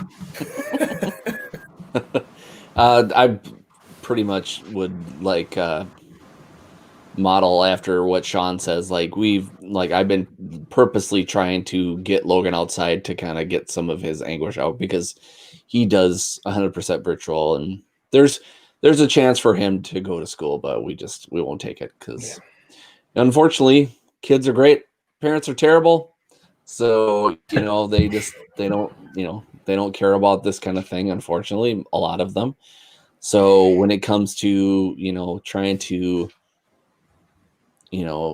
trying to do things a little differently, like Sean said, like we'll get outside, we'll go for a walk. Like we've been trying to do some, different fun things, like make games out of stuff outside. And we've, gone for runs and stuff like that and played tag and stuff like that. And with Tracy, unfortunately, we can't do as many walks and stuff like that, but like going for rides and stuff like that. And one of the things we actually did was we went, before it got a little cold, we went to a zoo that we could socially distance because we did it from our car. So we just went to a small little zoo that they had and we saw some awesome, alpacas and stuff like that. And it was nice to just get, an experience, But also it's funny too, because you talk about like, we have so much time to do things. And then it's like, why does it feel like we don't have enough time, even though we've got all the time in the world? It's just, sometimes it's just ridiculous to me. It's like, I just don't have enough time to do these things. And, so then, almost every weekend we try to like find something that we're really excited to do and do it. Like, with me and Tracy, it's, play a board game or two. We've even found like me and her have been playing Super Mario 35 on the Switch, just kind of do something together that we can kind of see if we can do better than one, or, just trying to find different things to do is a good thing. And it's the one thing I think that, unfortunately, I hate to say it because people say it all the time, the one good thing that's come out of this, there's no good things that have come out of this, but the one thing that's been kind of good for us to do is like really kind of reevaluate what's most important, and it's to, really just, deflate a little bit, because, things are crazy right now, and it's tough not to be depressed, angry, out of your mind sometimes with some of the things. So it's like you have to find ways to kind of deflate that, otherwise it's just gonna run you crazy. So well, when you were saying like, you have all this time, and there was that stupid meme that was going around. It was like, oh, if you ever said you were going to write a book and you lack the time, or do whatever the thing was, it's stupid. Yeah, okay, we all have more time, or at least some people have more time. I'm still going to work. My time schedule is exactly the same. But if you're stressed about, not going to the job that you had before, or, we got $600, whatever stupid thing that they did. There's a lot of other concerns, and, people have to put that time in to try to figure that stuff out. It's not like you're on vacation for 6 months. Yeah. You're like, fuck, how do I feed my family? I got to call the bank. How am I going to keep my house? I got to, fuck. I can't go anywhere, but I got to drive my car so the gas doesn't get all shitty or whatever. Like, it's not like just, oh, we've got all this free time now. Like it's just such a stupid, I don't want to say capitalistic, but like, it's this end stage capitalism where like, you've got to be busy every minute of the day. Mm-hmm. And, it makes me crazy. Yeah. And I was going to say something about that before when we were kind of talking about keeping busy and stuff like that. It's like, I have a ton of things in my head. I'm like, oh, I could write this game. I could do this. I can do that. And I'm like, at my lunch, I was kind of cool that I was glad that I was able to kind of write out that game. But like, also I've done that on breaks where it's like, I could write this during my break. I can do that. And then it's like, my brain is just like thinking about all these other things with, again, what you said, like money, and COVID and health and blah, blah, blah. I can't do it anymore. I'm just gonna watch Stranger Things on my phone while I eat. It's like, it's so easy for you to just do something like that than to be productive, I guess. And that's valid. I mean, like, I feel guilty, like, because my thing is like, I got to edit all the time. I have to edit. Like, that's always like number one priority. If I'm not doing something, I should probably be editing, right? Mm-hmm. And then you sort of feel guilty because like you're going to work, you're going to the gym, you're making dinner, you're cleaning the house, you're doing all the things. It's like, fuck, I just want to sit and watch TV. You're not sit and watch TV, right? And then don't beat yourself up over doing it, because you have to have that time to decompress, whether it's reading a book or whatever it is, watching TV. If you find something, if you have something that gives you a little bit of joy or allows you to sort of just disconnect from everything that's going around. You need to take that time and enjoy that time to have that space just to clear. Like, that's why hiking's so important for me, is it just gives me a chance to reset. I get out and wander for a couple hours and talk to the animals like Dr. Doolittle. And, I'll just find a spot to sit and just sit. There's no people, there's no noise, there's no electronic hum, there's no anything. You're just in that space. And it's like the most zen space that you can, for me, to get, because that's so hard, right? And then you're walking back out to the car, and it's like carrying water in a colander, because the further you get away from the mountain, the further that recedes, and you get in your car and like, fucking asshole, you didn't put your blinker on, it's gone like that. So it's just so important to be able to get that when you can get it, Yeah. I hate doing dishes. Like, I despise doing dishes. The weird thing for me during all this is I now enjoy doing dishes. So, like, everybody goes to bed. My wife goes to bed early because she has to be up. She's a teacher. The kids go off to their room, and, my daughter's in college, so she goes to bed whenever. But my eldest is in high school, so she's in bed by 10. And after everybody vacates, put on some headphones, I'll put on a podcast, or, I'll watch Dice Tower or whatever. And I sit there and I clean up the kitchen. I do dishes and wipe everything down. And just sort of like, this is a thing that I can control, a situation that I can solve, and I can fix this problem, if you will, and make this better. It's one little tiny little piece that I can like improve upon and feel like, yes, I got something accomplished, and I feel better, at the end of it, which is bizarre to me, but it's where we are. Yeah. Well, it's like that commencement speech you see every once in a while, where the guy talks about getting up in the morning and making your bed. Before you even leave the house in the morning, you've accomplished a task. As minor as that task may be, you've already got that behind you, and have that propel you through your day to, do whatever it is that you need to do, or try to accomplish whatever you need to accomplish. Like, it's those little things. Like, I'm a lister, so like I write down. Sometimes I write shit on the list after I've done it, just so I can cross it off, because it does give you, a certain amount of control, a certain sense of accomplishment, whatever that is. But like, all right, cool. Like, I did stuff today. Like, I did things. It wasn't like you got up, you went to work, and you just kind of, everything is in a haze, and then you go to bed and do it all over again. And, some of it's boring. Doing the dishes, vacuuming the house. I did half my laundry already today. Like, put a little half on the list. There's progress, So no one else has done any sourdough starters, right? Because that seems to be a big thing where everybody's making sourdough. My boss has been going on and on about it, and I look online. Somehow everybody's doing sourdough, and I don't get it. Yeah, I know. I don't understand how that trend was the hottest thing when this whole thing started. Yeah, it's like, again, could have wrote a screenplay, wrote a book. No, sourdough all day long. What? That's so odd. That's 2020 for you. Hey, when when everything crashes and we're banging two rocks together to make fire, you can make bread. So what is it? Isn't November National? Right? What is it? No-mo? It's the writing thing in November. So is it? I'm assuming a lot more people are going to be doing it, obviously, this year.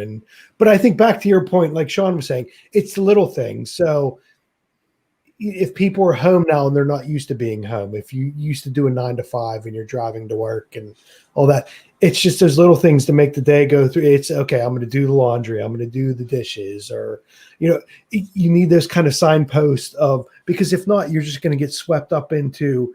I'm used to working from home, because I'm an IT guy. So whether it's on weekends or out of hours, I'm used to doing that.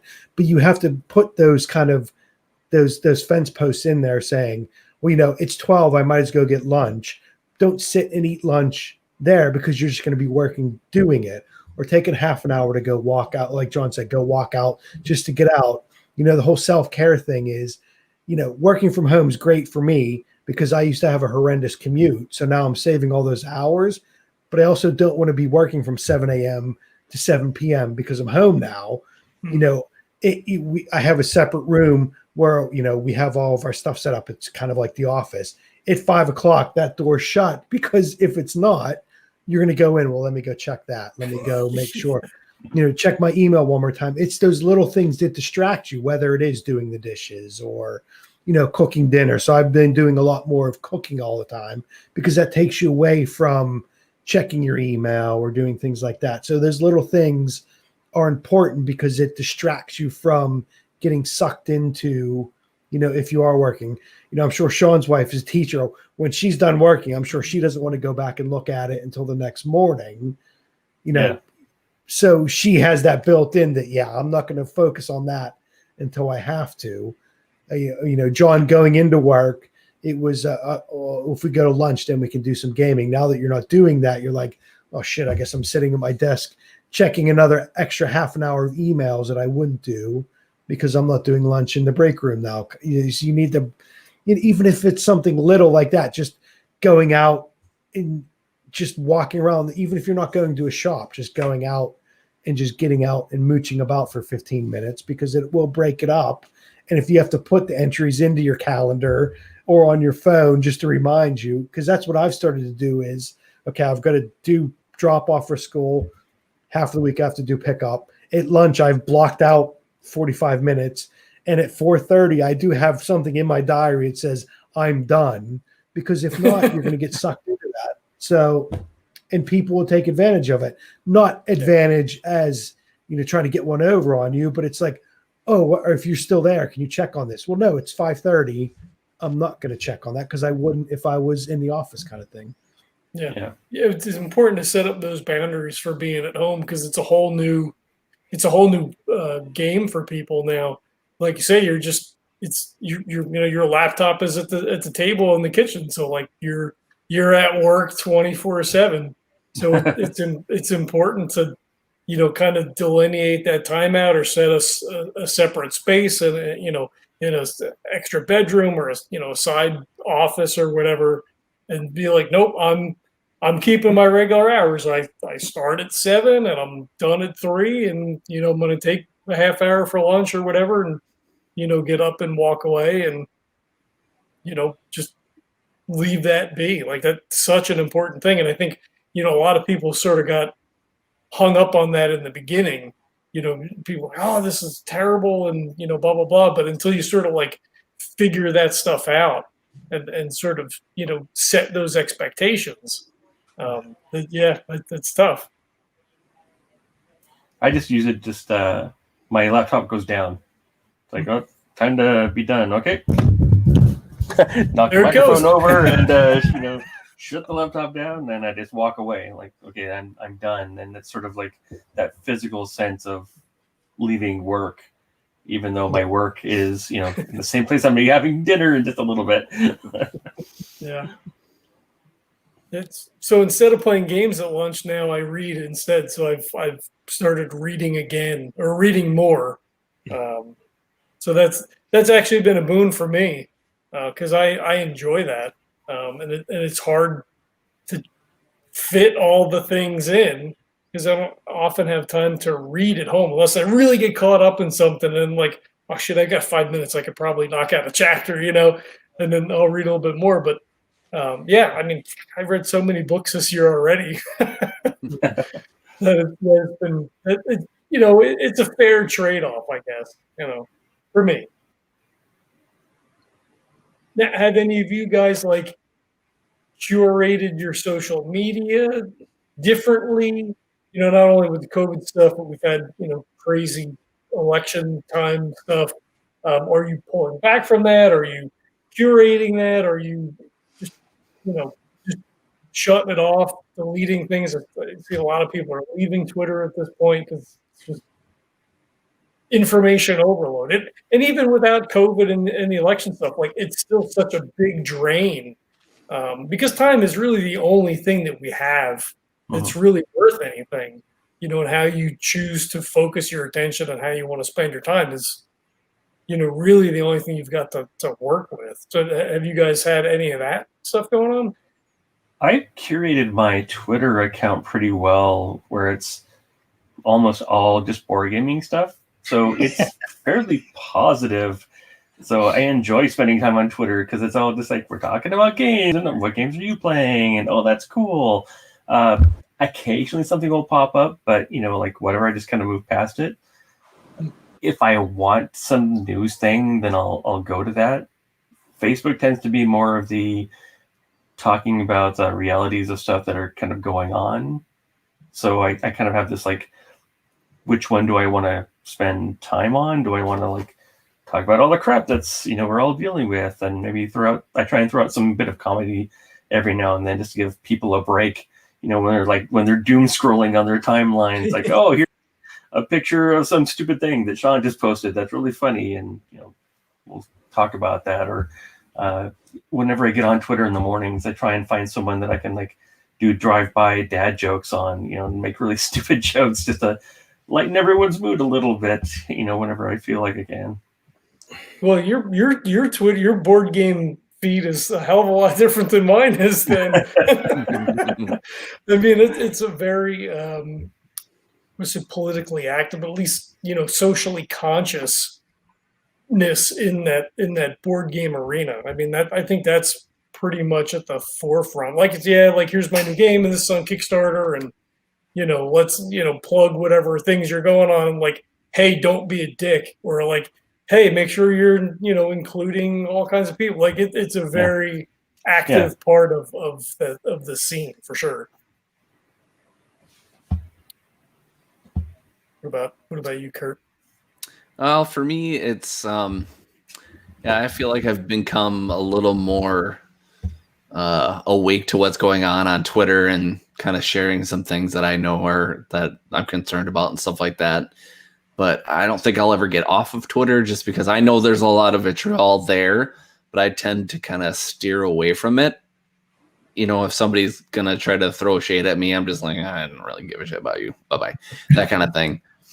When I started Twitter, I did it mostly for the podcast. And I've, again, I wouldn't be on here if it wasn't for that. So, I found a lot of good friendships and a lot of positivity through that. So I'll stick with that, With Facebook, the only thing I ever do is I basically just look for the people that I love, and try to find some fun into that. And, if there's something I need to address that's, real life issue, I'll kind of throw that up. But I have almost completely given up on Facebook just because it's a steaming pile of shit. It is terrible. And I know what they're doing. I know they're trying to, get certain people to go certain ways with certain things. It's like, I'll look on my phone for a thing, and then all of a sudden Facebook has 50 things for that. And I'm like, okay, I didn't look for that on Facebook. So, and I understand they can circumvent all that shit. But,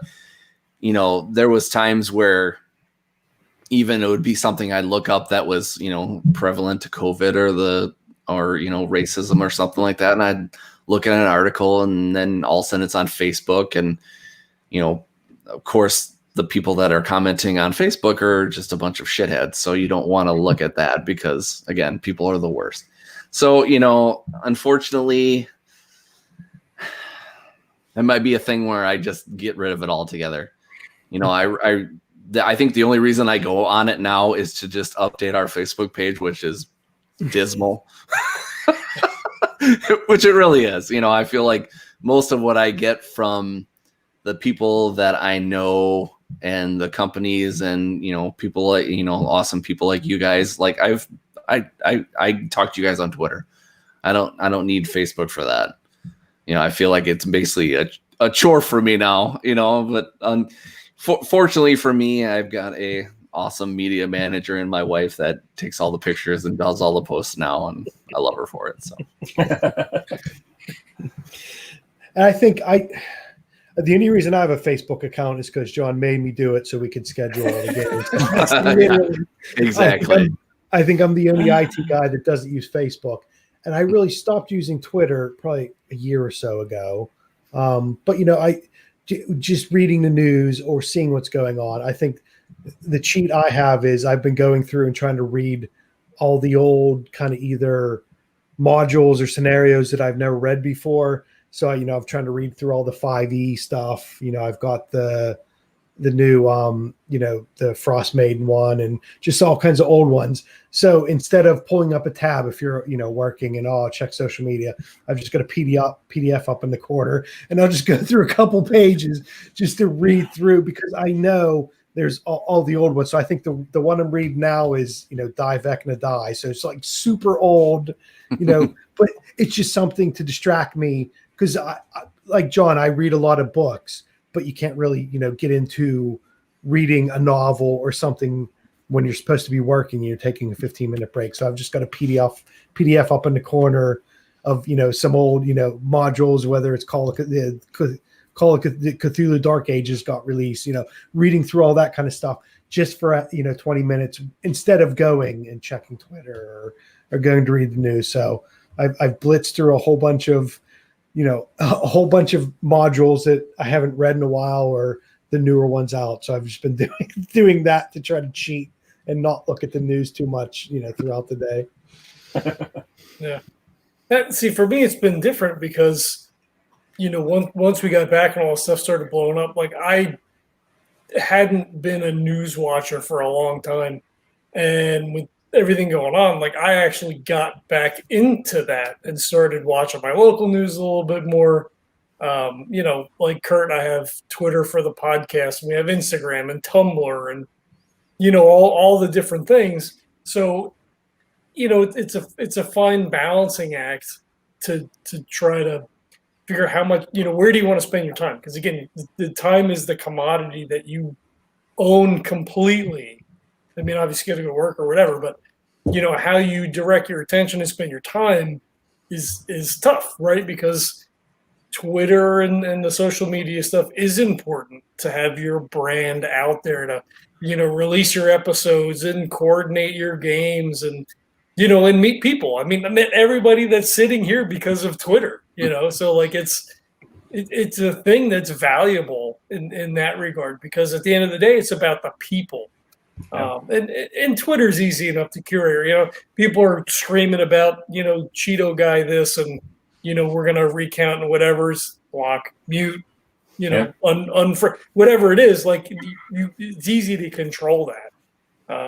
So I've kind of gone the other way, where I don't spend more time with social media necessarily. I think I've done a better job at probably curating that. But yeah, I'm more into the news. I mean, especially with the election, like we watched, MSNBC for like 5-6 days straight. Like if someone was up, the TV was on, and we were watching MSNBC. And then, when the election was over and things kind of settled down, turned it off. And then like 3 days later, it's like, oh, wait, we're preparing for a civil war. Like everybody in the Pentagon's been fired and replaced. Like, what the fuck? I just turned the TV off like 2 days ago. What the fuck happened? Like, holy shit. Well, I think from a social media standpoint, I think from you three guys, to curate it, because it's, you have things you want to tell people. And when I signed up for Twitter in 2009, it was literally to follow the podcast that was the reason I signed up originally, was just to get that. So if you kind of, separate that. And to John's point, I've always been a political junkie. So, every election night, I always stay up and watch it. I stayed up for every parliamentary election. I stayed up for the Brexit vote, because just having that and watching it. But it's that difference of finding out what's going on or watching it and seeing what's going on, but not being so invested. Then you have to go on social media, and, it's fun to be a shit poster sometimes, but, it overtakes you that you can't change anything. You're not going to change anyone else's mind. You might as well just find some people that, you like reading, or you like seeing their updates, and just, and that's probably a bad thing also, because then you're siloing yourself to, that's what everybody says. Oh, the problem is that no one talks across anymore. Everybody just has their own walled garden of, whether it's on Facebook, or I watch Fox News, but I don't watch MSNBC, that kind of thing, where you risk doing that.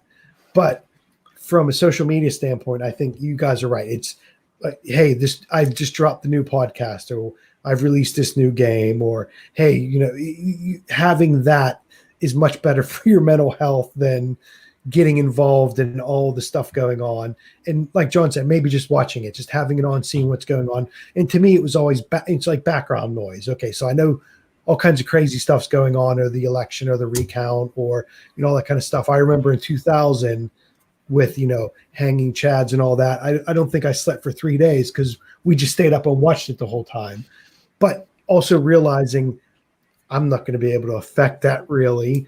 It's, there's nothing I can do, but just to stay informed, but also to take that other part of it and go, okay, I'm going to silo that off and then go find out when my favorite podcast, if there are new episodes out or things like that. There is that. And I think that's a problem. A lot of people have social media is they don't separate the, if there are those two halves of it of, hey, I'm going to go chat with my friends and see what's going on.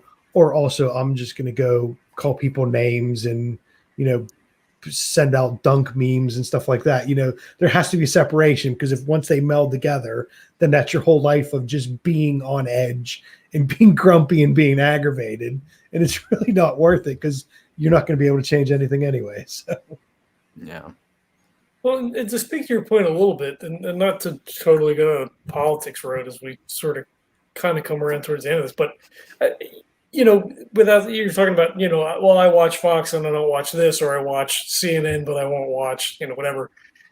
I think, because, again, the media is cultivated, right? And plays into politics and corporate endgame capitalism, whatever.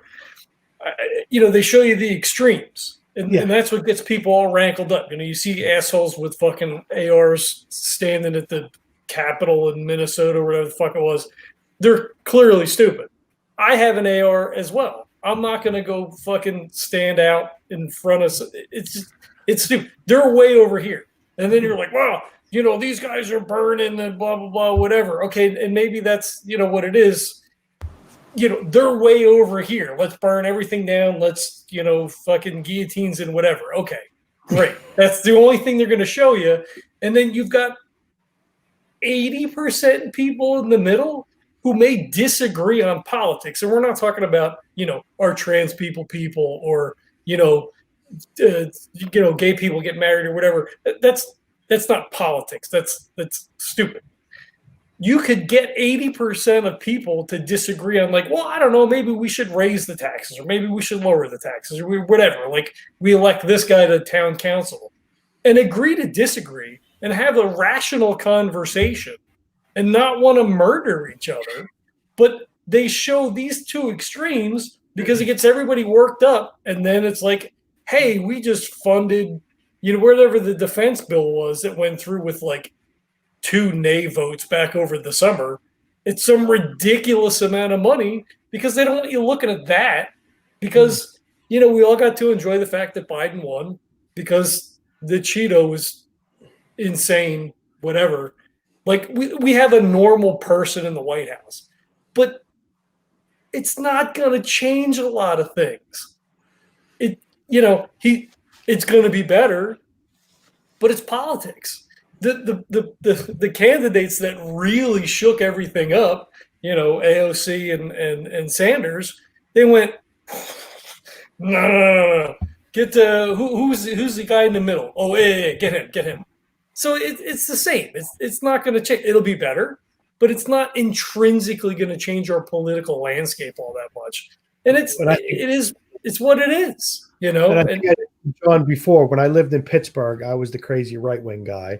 When I lived in Charlotte, I was the crazy left wing guy. So it is just a matter of perspective, right? It's nobody's really that far apart, and there is lots of distractions that's thrown out, and especially this year, there's just. And it's the media, the media landscape we're in is, with social media, with all the news channels, you just can't step away from it, because it's always the way to get eyeballs is to be that one way or the other, being that extreme. And I don't think most people are on the extremes. They're just like, look, just get some shit done. We just need some stuff. Let's move forward. Let's do this, and this. And everything that's thrown up as a distraction then distracts you from all the other stuff, whether it's, John said, a big, huge defense budget, or tax cuts, or I'm not we're not funding this or we're taking away funding from that, because most people aren't going to be involved in that. They're going to want to scream about gun control or abortion rights or trans bathrooms or all that. That's distraction from what actually is going on. And so it's those touch points that distract everybody, and especially this year. Okay, well, the masks and vaccines and closing and opening, most places wouldn't argue about that. They would just say, look, lots of people are hurting. We know that stuff's closed and people aren't working and they want to go back to work. Let's try to find a way around that. But, that doesn't get on the news. That doesn't bring eyeballs to the screen. It's the yelling and screaming back and forth. And the joke always is, so if you have a crazy right-wing guy on the talk show and a crazy left-wing woman yelling at each other, talking heads, I guarantee you once they go back to the green room, they probably went, yeah, that was a good episode. Good job. Wait to see you tomorrow. They know that's what gives them a job or gets them, they're really not that far apart, but they heighten the distinction because that gets people to watch it. They're really they don't hate each other. They're screaming at each other because they know that's what people want to see. I guarantee you they probably, went out and had drinks and had dinner afterwards. And it's that separating people and having them yelling at each other.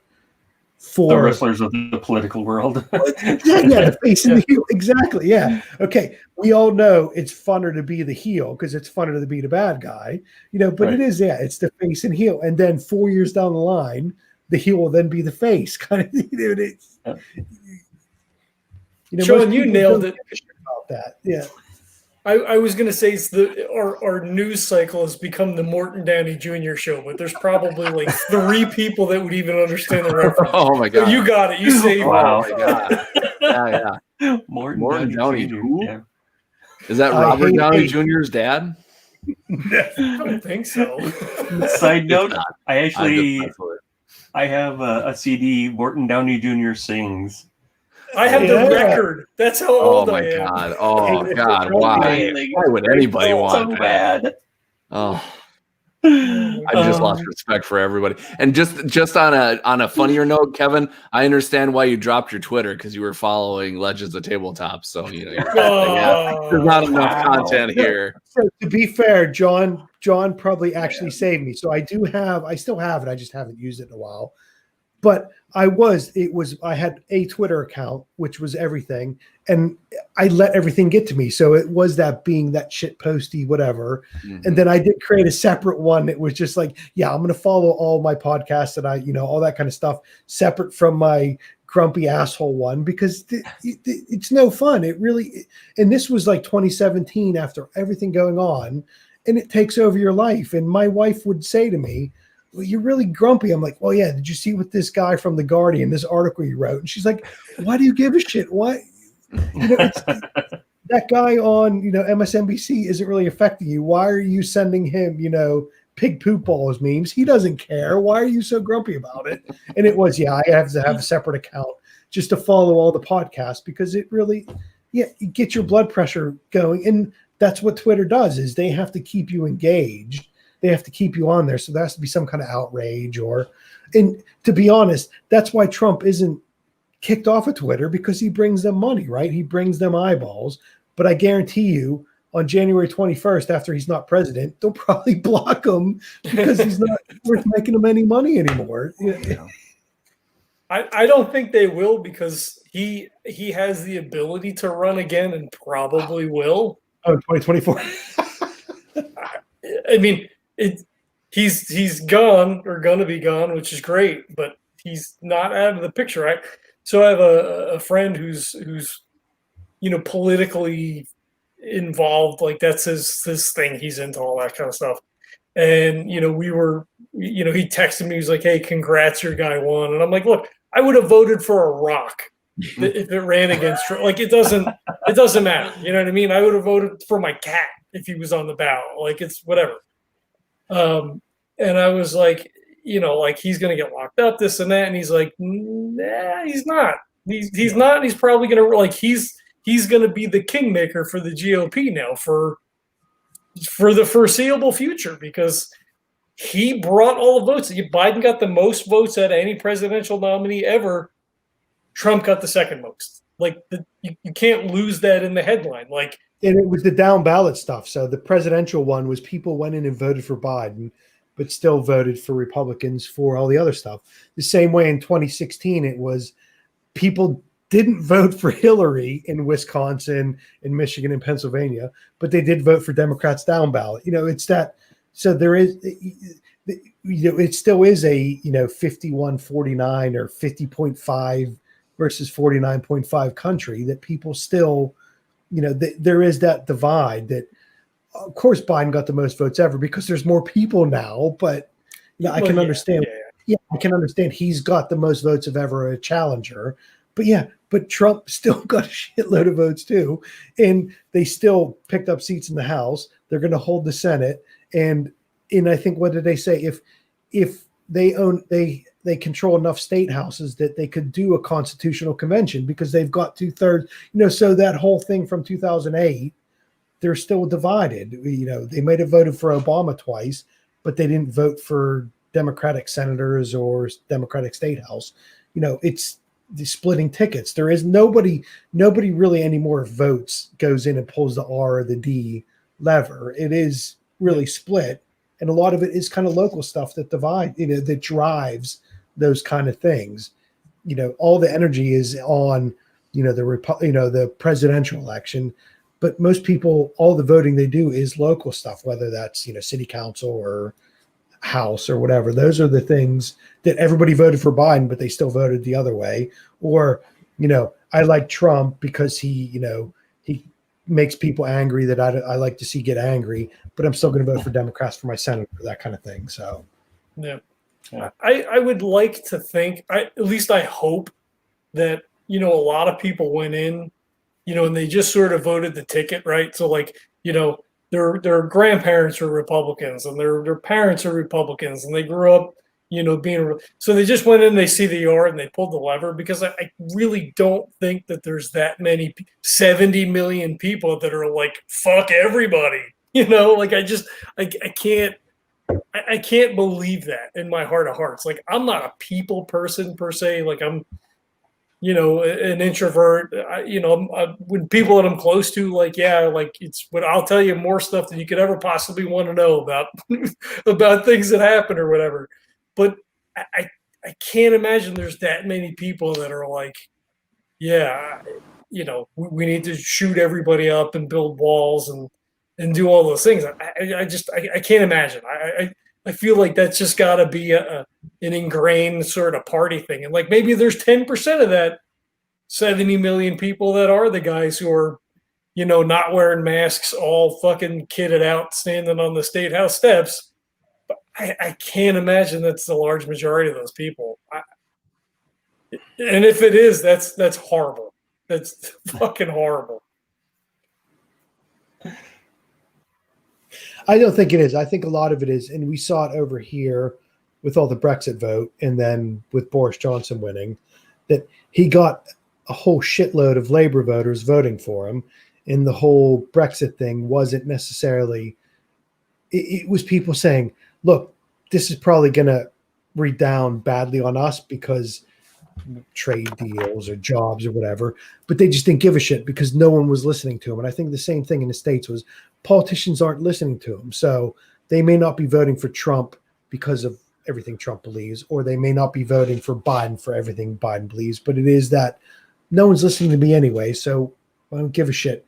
This guy's yelling the most. This guy makes them the maddest, whether it's, you know, I'll vote for Biden because my uncle is a MAGA guy and it's going to piss him off. Or, you know, I'm going to vote for Trump because, you know, my Democratic congressman didn't bring back enough pork. I think that is literally what it is. I think it is the political class isn't listening to people, and is that kind of a kick in the ass of what they're voting for. Boris Johnson is terrible. He was famous for being on TV, but people just said, oh, he's funny. He was funny on TV and he's got weird hair and no one's listening to us anyways. I think that's what a lot of politics is now, is we're not being listened to. I mean, if you go to West Virginia or if you go to rural areas in Michigan or, old Rust Belt, no one's getting listened to from from either side. So people are just like, well, screw it. I'll just, and it was, people said it's a middle finger, whether it is I live in New York, so I'm going to vote for Trump, or I live in, Battle Creek, Michigan, I'm going to vote for Biden. It is that just giving a middle finger. I think that is what it is. It's just more that lashing out of, I'm going to be contrarian because no one's listening to me anyways. I don't think it is deep down. Obviously, there's always that 20% on each side deep down believe it. But I think a lot of it is just no one listens to what I say anyway. So who gives a shit? I'm going to do that just to, shake people up. Yeah, I we get got the feeling there's a Bodie lot of people McBoatface. that are like voting. There's a lot of people that are kind of one or two big issues that are for them. Like, Trump thinks this, and I believe this as well. This one issue. I don't care about all that other stuff. Yeah, exactly. I just care about this one thing that's important to me. So I'm going to hyper focus on this. And that's the guy that wants to do my thing. So that's the way I'm going. I think from the U.S., so you've got the two-party system, so everything has to be subsumed into those two parties. If you have like a parliamentary system where this is the Green Party, this is the business party, this is the trade party, this is the union party, you have that fracturing where you can make coalitions. But if you're a Democrat, you have to believe this, and this, because the Republicans believe anti this and this. So whether you're a Second Amendment, or whether you're a free speech, or abortion rights, or you get distracted by this kind of social stuff, but that has to be going somewhere. When you only have two parties, they have to. So if you're I want taxes cut because I own a small business and I need whatever, or I'm a Medicare for all person, that kind of thing. There's really no choice. It is the two of them. So it has to get, and that heightens the distinction between the two. And everybody just starts screaming about that one thing. And the politicians know if I focus on this specific thing, I'll get my voters out, but ignore all the other stuff behind it. What was it this year? The Republicans didn't have a platform. There wasn't any planks in the platform. It was just, we're going to run and win, because Republicans know how to win elections. That's all they do. The same thing in the UK. The Tory party is kind of amorphous on what they believe. They just know we want to be the party in power. It was always, we'll never nationalize the railways. We'll never nationalize airlines because that's state socialism or whatever. As soon as COVID hit, Boris said, we're going to nationalize the railways. We're going to nationalize the airlines. So, we have to do what we have to do. And Republicans and Tories are that parties are set up to win elections, and Labor and Democrats are parties set up to deliver something. They just don't know what, and everybody, it is all up in the air. It's funny that you mentioned it, because you're 100% right that the Republican Party's platform this year was, we're not the Democrats. Yeah, and Trump is the president. That's really what it was.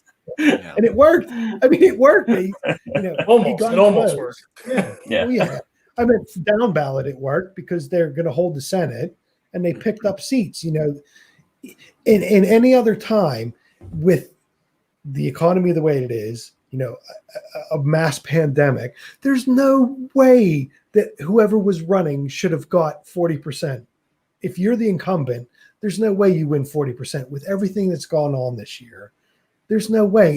It's a given. It's a slam dunk. The other side wins, and they screwed it up so bad that they almost lost.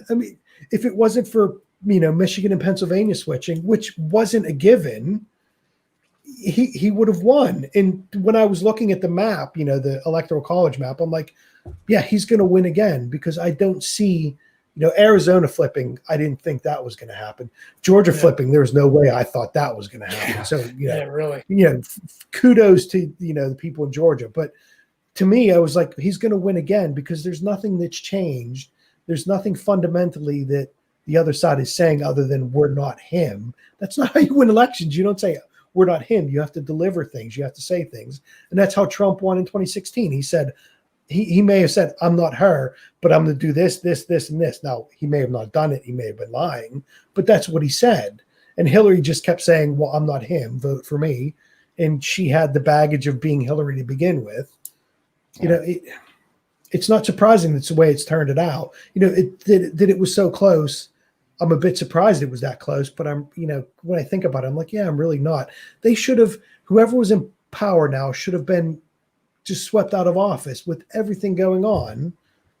So that shows his you behavior. I mean, not even just the stuff in the background. Like the behavior is enough that people should just be like, oh, yeah, but some people like that though, you know, and it goes back to that. No one's listening to me anyway. So this guy's going to go up and say stupid shit. And, you know, the funniest thing about Trump is there's a lot of stuff that he says that is probably, you know, he probably gets to the root of something true, but no one's ever said it before because you're not supposed to say it, or, you know, the power of, you know, this group, or, you know, things that about the media's, you know, biased. Well, yeah, they are. Maybe not as much as he says, but they are. You know, there's kernels of truth to everything he says, but he just, you know, he puts like clown makeup on and screams at you. So he doesn't do it, you know, very nicely. But, you know, Democrats would never say that. You know, there's lots of things he's done and he said that stuff's run the wrong way, or this or that. I'm not saying anything he's done. I would have voted for Jerry McCorbin, so that just shows you where I stand politically. But, you know, he is speaking to something that people feel that's not being listened to. And, you know, a broken clock's right twice a day, right? So, you know. All right, we're going to circle back around because we've completely lost Kurt. You guys are saying everything that needs to be said, so. Yeah, we went down the rabbit hole. All right, well, so we'll start to wrap this up then. So Kurt, what are you working on? What's coming up? What's happening in the MFG world? What are you looking forward to? Well, we're staying straight and narrow, it feels like these days. We're kind of keeping on the campaign that you're on with the D&D campaign with you and John Beta.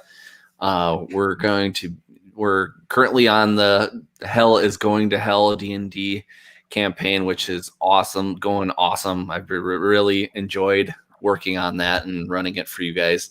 And I actually talked to you guys the other day about doing it full time for now on, just to forever.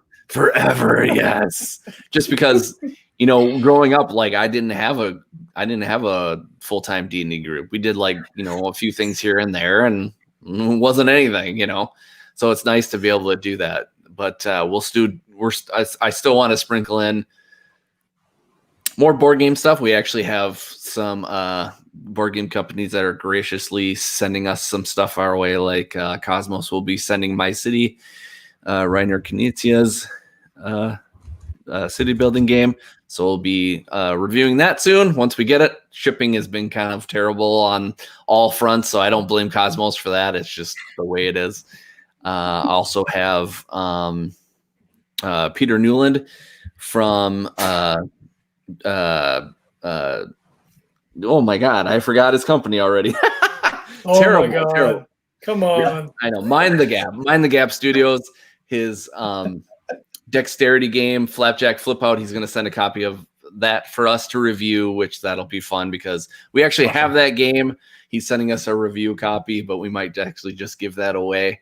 But I want to actually do a video for that.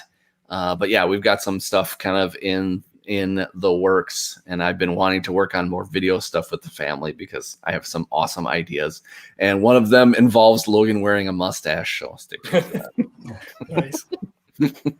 It's November, so it's perfect timing, right? Yeah, that's right. That's right. He grew it himself. We should also point out that you've now got an itch page, and you've got a furry woodland creature WWF style core product. Core is the system that underwrites or under, you know, is the bones that the Day Trippers game hangs on. So Todd has created the core system, you know, sort of pulled all that stuff out and gives you the bare bones. This is how the system works. And he's looking for people to essentially hack that and create their own systems, and then submit those in, hopefully to be compiled in an omnibus. There's revenue sharing, all that kind of stuff going on. I'll have to go back and throw a link in the show notes.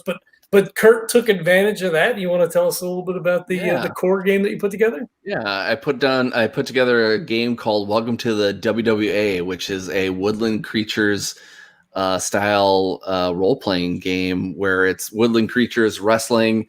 You kind of make up your own little thing, whether you're fighting in the woods or you're fighting underground. You name your creature, you name their finishers and their moves, and kind of set them up. And it was one of those things where, like, I was actually going to make this into a board game, which I might still actually make because I'd like to kind of pair the two up. And Todd Foley from As If Productions was like, "Do you want to, use core and make this an RPG?" And I was like, "Well, I probably could do that. We'll see," that kind of thing. And he's been really awesome in the process of kind of helping me out, work that up. And I've had a couple other people help me out with kind of like some terms and stuff like that, and it's come out quite well. And I'm surprised because usually when you do things, you're like, no one's gonna give a shit about this, and put it on itch, and it's already gotten, I think, 6 downloads already, and it's on drive-through, and it's already gotten 20 plus downloads. So I'm super stoked about it, and it's free. So I think for the core system, I think it's a pay what you want kind of thing, if I remember that correctly. I think Todd, it might be free for the rules for that. Okay. I have to go. I'll go back, and when I put the link in, I'll throw up some info. Sounds good.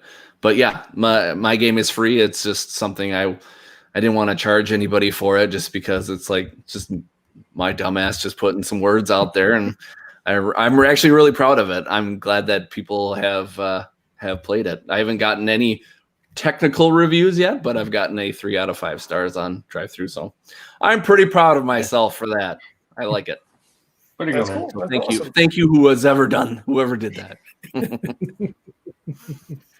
All right, what do you guys got going on, Sean? What's the status of projects you have they're coming in? I know you guys got the proofs, I guess, for the Dinos game. Where's things at with Thing 12? So Dinos, we just got pictures from manufacturing, like in progress. So those should be palletized either this week or next week, and those will start going out on a ship. We're trying to get them. Apparently, there's 2 different ships out of China. There is a fast boat and a slow boat. So Go figure. The old saying is actually true. So if they can get it done in time, we can actually hit the fast boat and get it to us quicker, which is what we're trying to do. So, I mean, that's only on the manufacturer side. We have 0 input on it, but we've approved everything. So we're hoping to have things physically to us early mid-December. So we might be able to get a couple things out prior to Christmas. We'll see, but that's kind of the goal. We're also working on a bunch of games for 2021. The biggest is Dice of Dragons. Jeez, Dice of Games. Really focusing on Dice of... You got it wrong. Jeez. I know, right? Dice of Dragons, and we've changed that one to be completely cooperative. So I'm going to start reaching out to reviewers that focus on cooperative games and are interested in playing that kind of stuff. And we're getting some 3D printed copies made so we can get those sent out. And working on the illustrations of what the cards are going to look like and all that kind of stuff. We've got 2 abstract games that we're aiming to have out for 2021 on Kickstarter as well. Those will be a bundled thing, and we're starting a whole line for these abstracts, and we're going to do something a little different that might piss a certain type of group of people off, but we're focused on being inclusive, so we might be pushing some buttons with this, but Sean's like, I don't care if it makes... So that's going to be fun.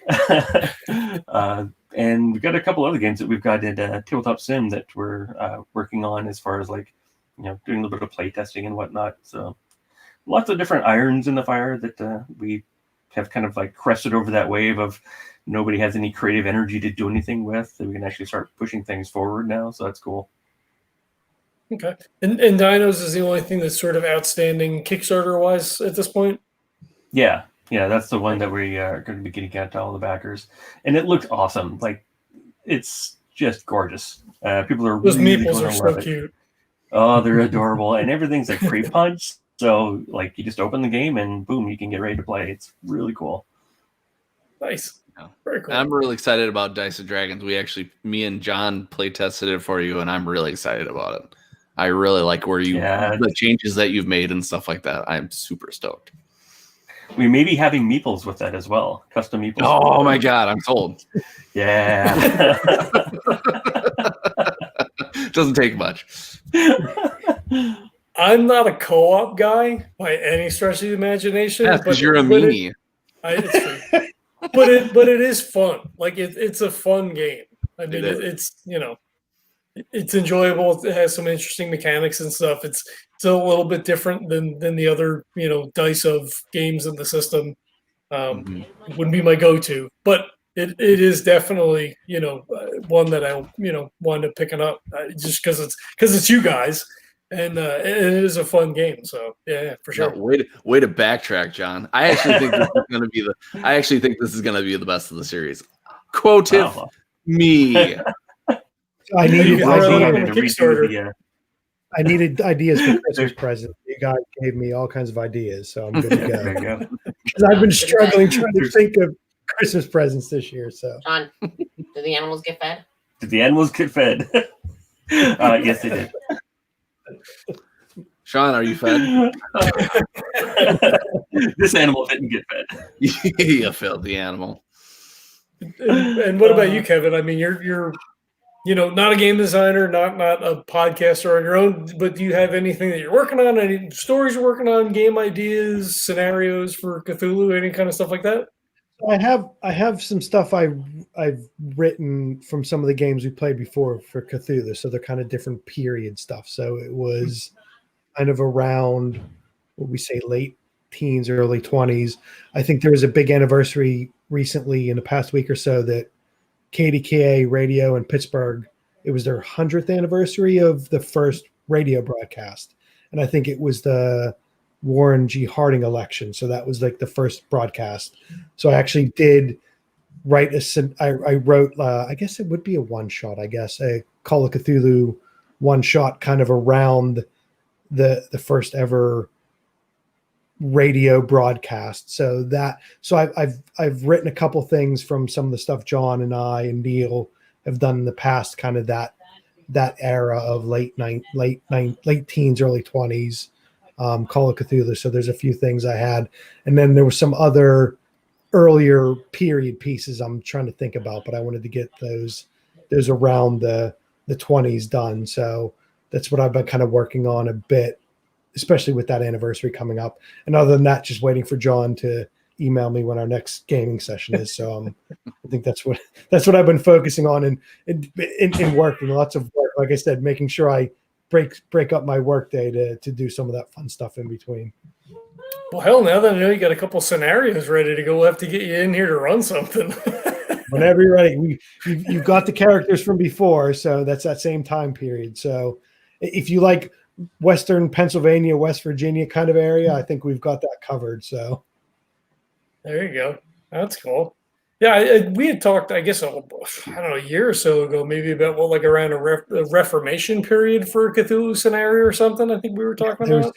And then they just released Dark Ages. So a lot of that will kind of not necessarily the same thing, but a lot of that would fit into, it's easier to match some stuff up. So there is some Reformation.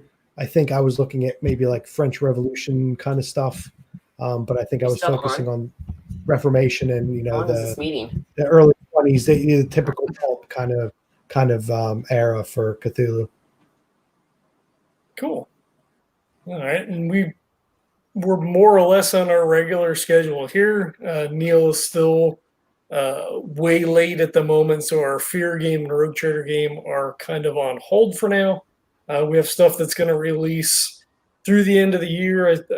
the last Sphere game that we recorded is going to drop starting next week, and our last Rogue Trader game will drop in that cycle as well. We have picked up a new game. Oscar Rios is running us through a new Cthulhu Invictus campaign we've been running. We've got 4 sessions done. They won't hit the podcast feed till sometime next year. I just finished editing the final episode of Mad Woman of Rubra. That was with Bill Adcock and Keeper Chad from the MU podcast. That campaign ended, and we sort of left that as life tends to get in the way of these things. Our Day Trippers game is going strong. We're like episode 32. I've just done a ton of those in the can. And maybe we're going to have Kevin run a couple of things. We have a couple of unreleased things that are still coming out. Patreon is getting all of those things. Things won't ever be behind a paywall completely, but some of the games that haven't been released to the feed just for time constraints, they're available up there. And the regular episodes, maybe we wind up doing some more of those. Again, that's a completely me thing. The focus has really been sort of on the actual play stuff, and more than likely is going to continue to be so.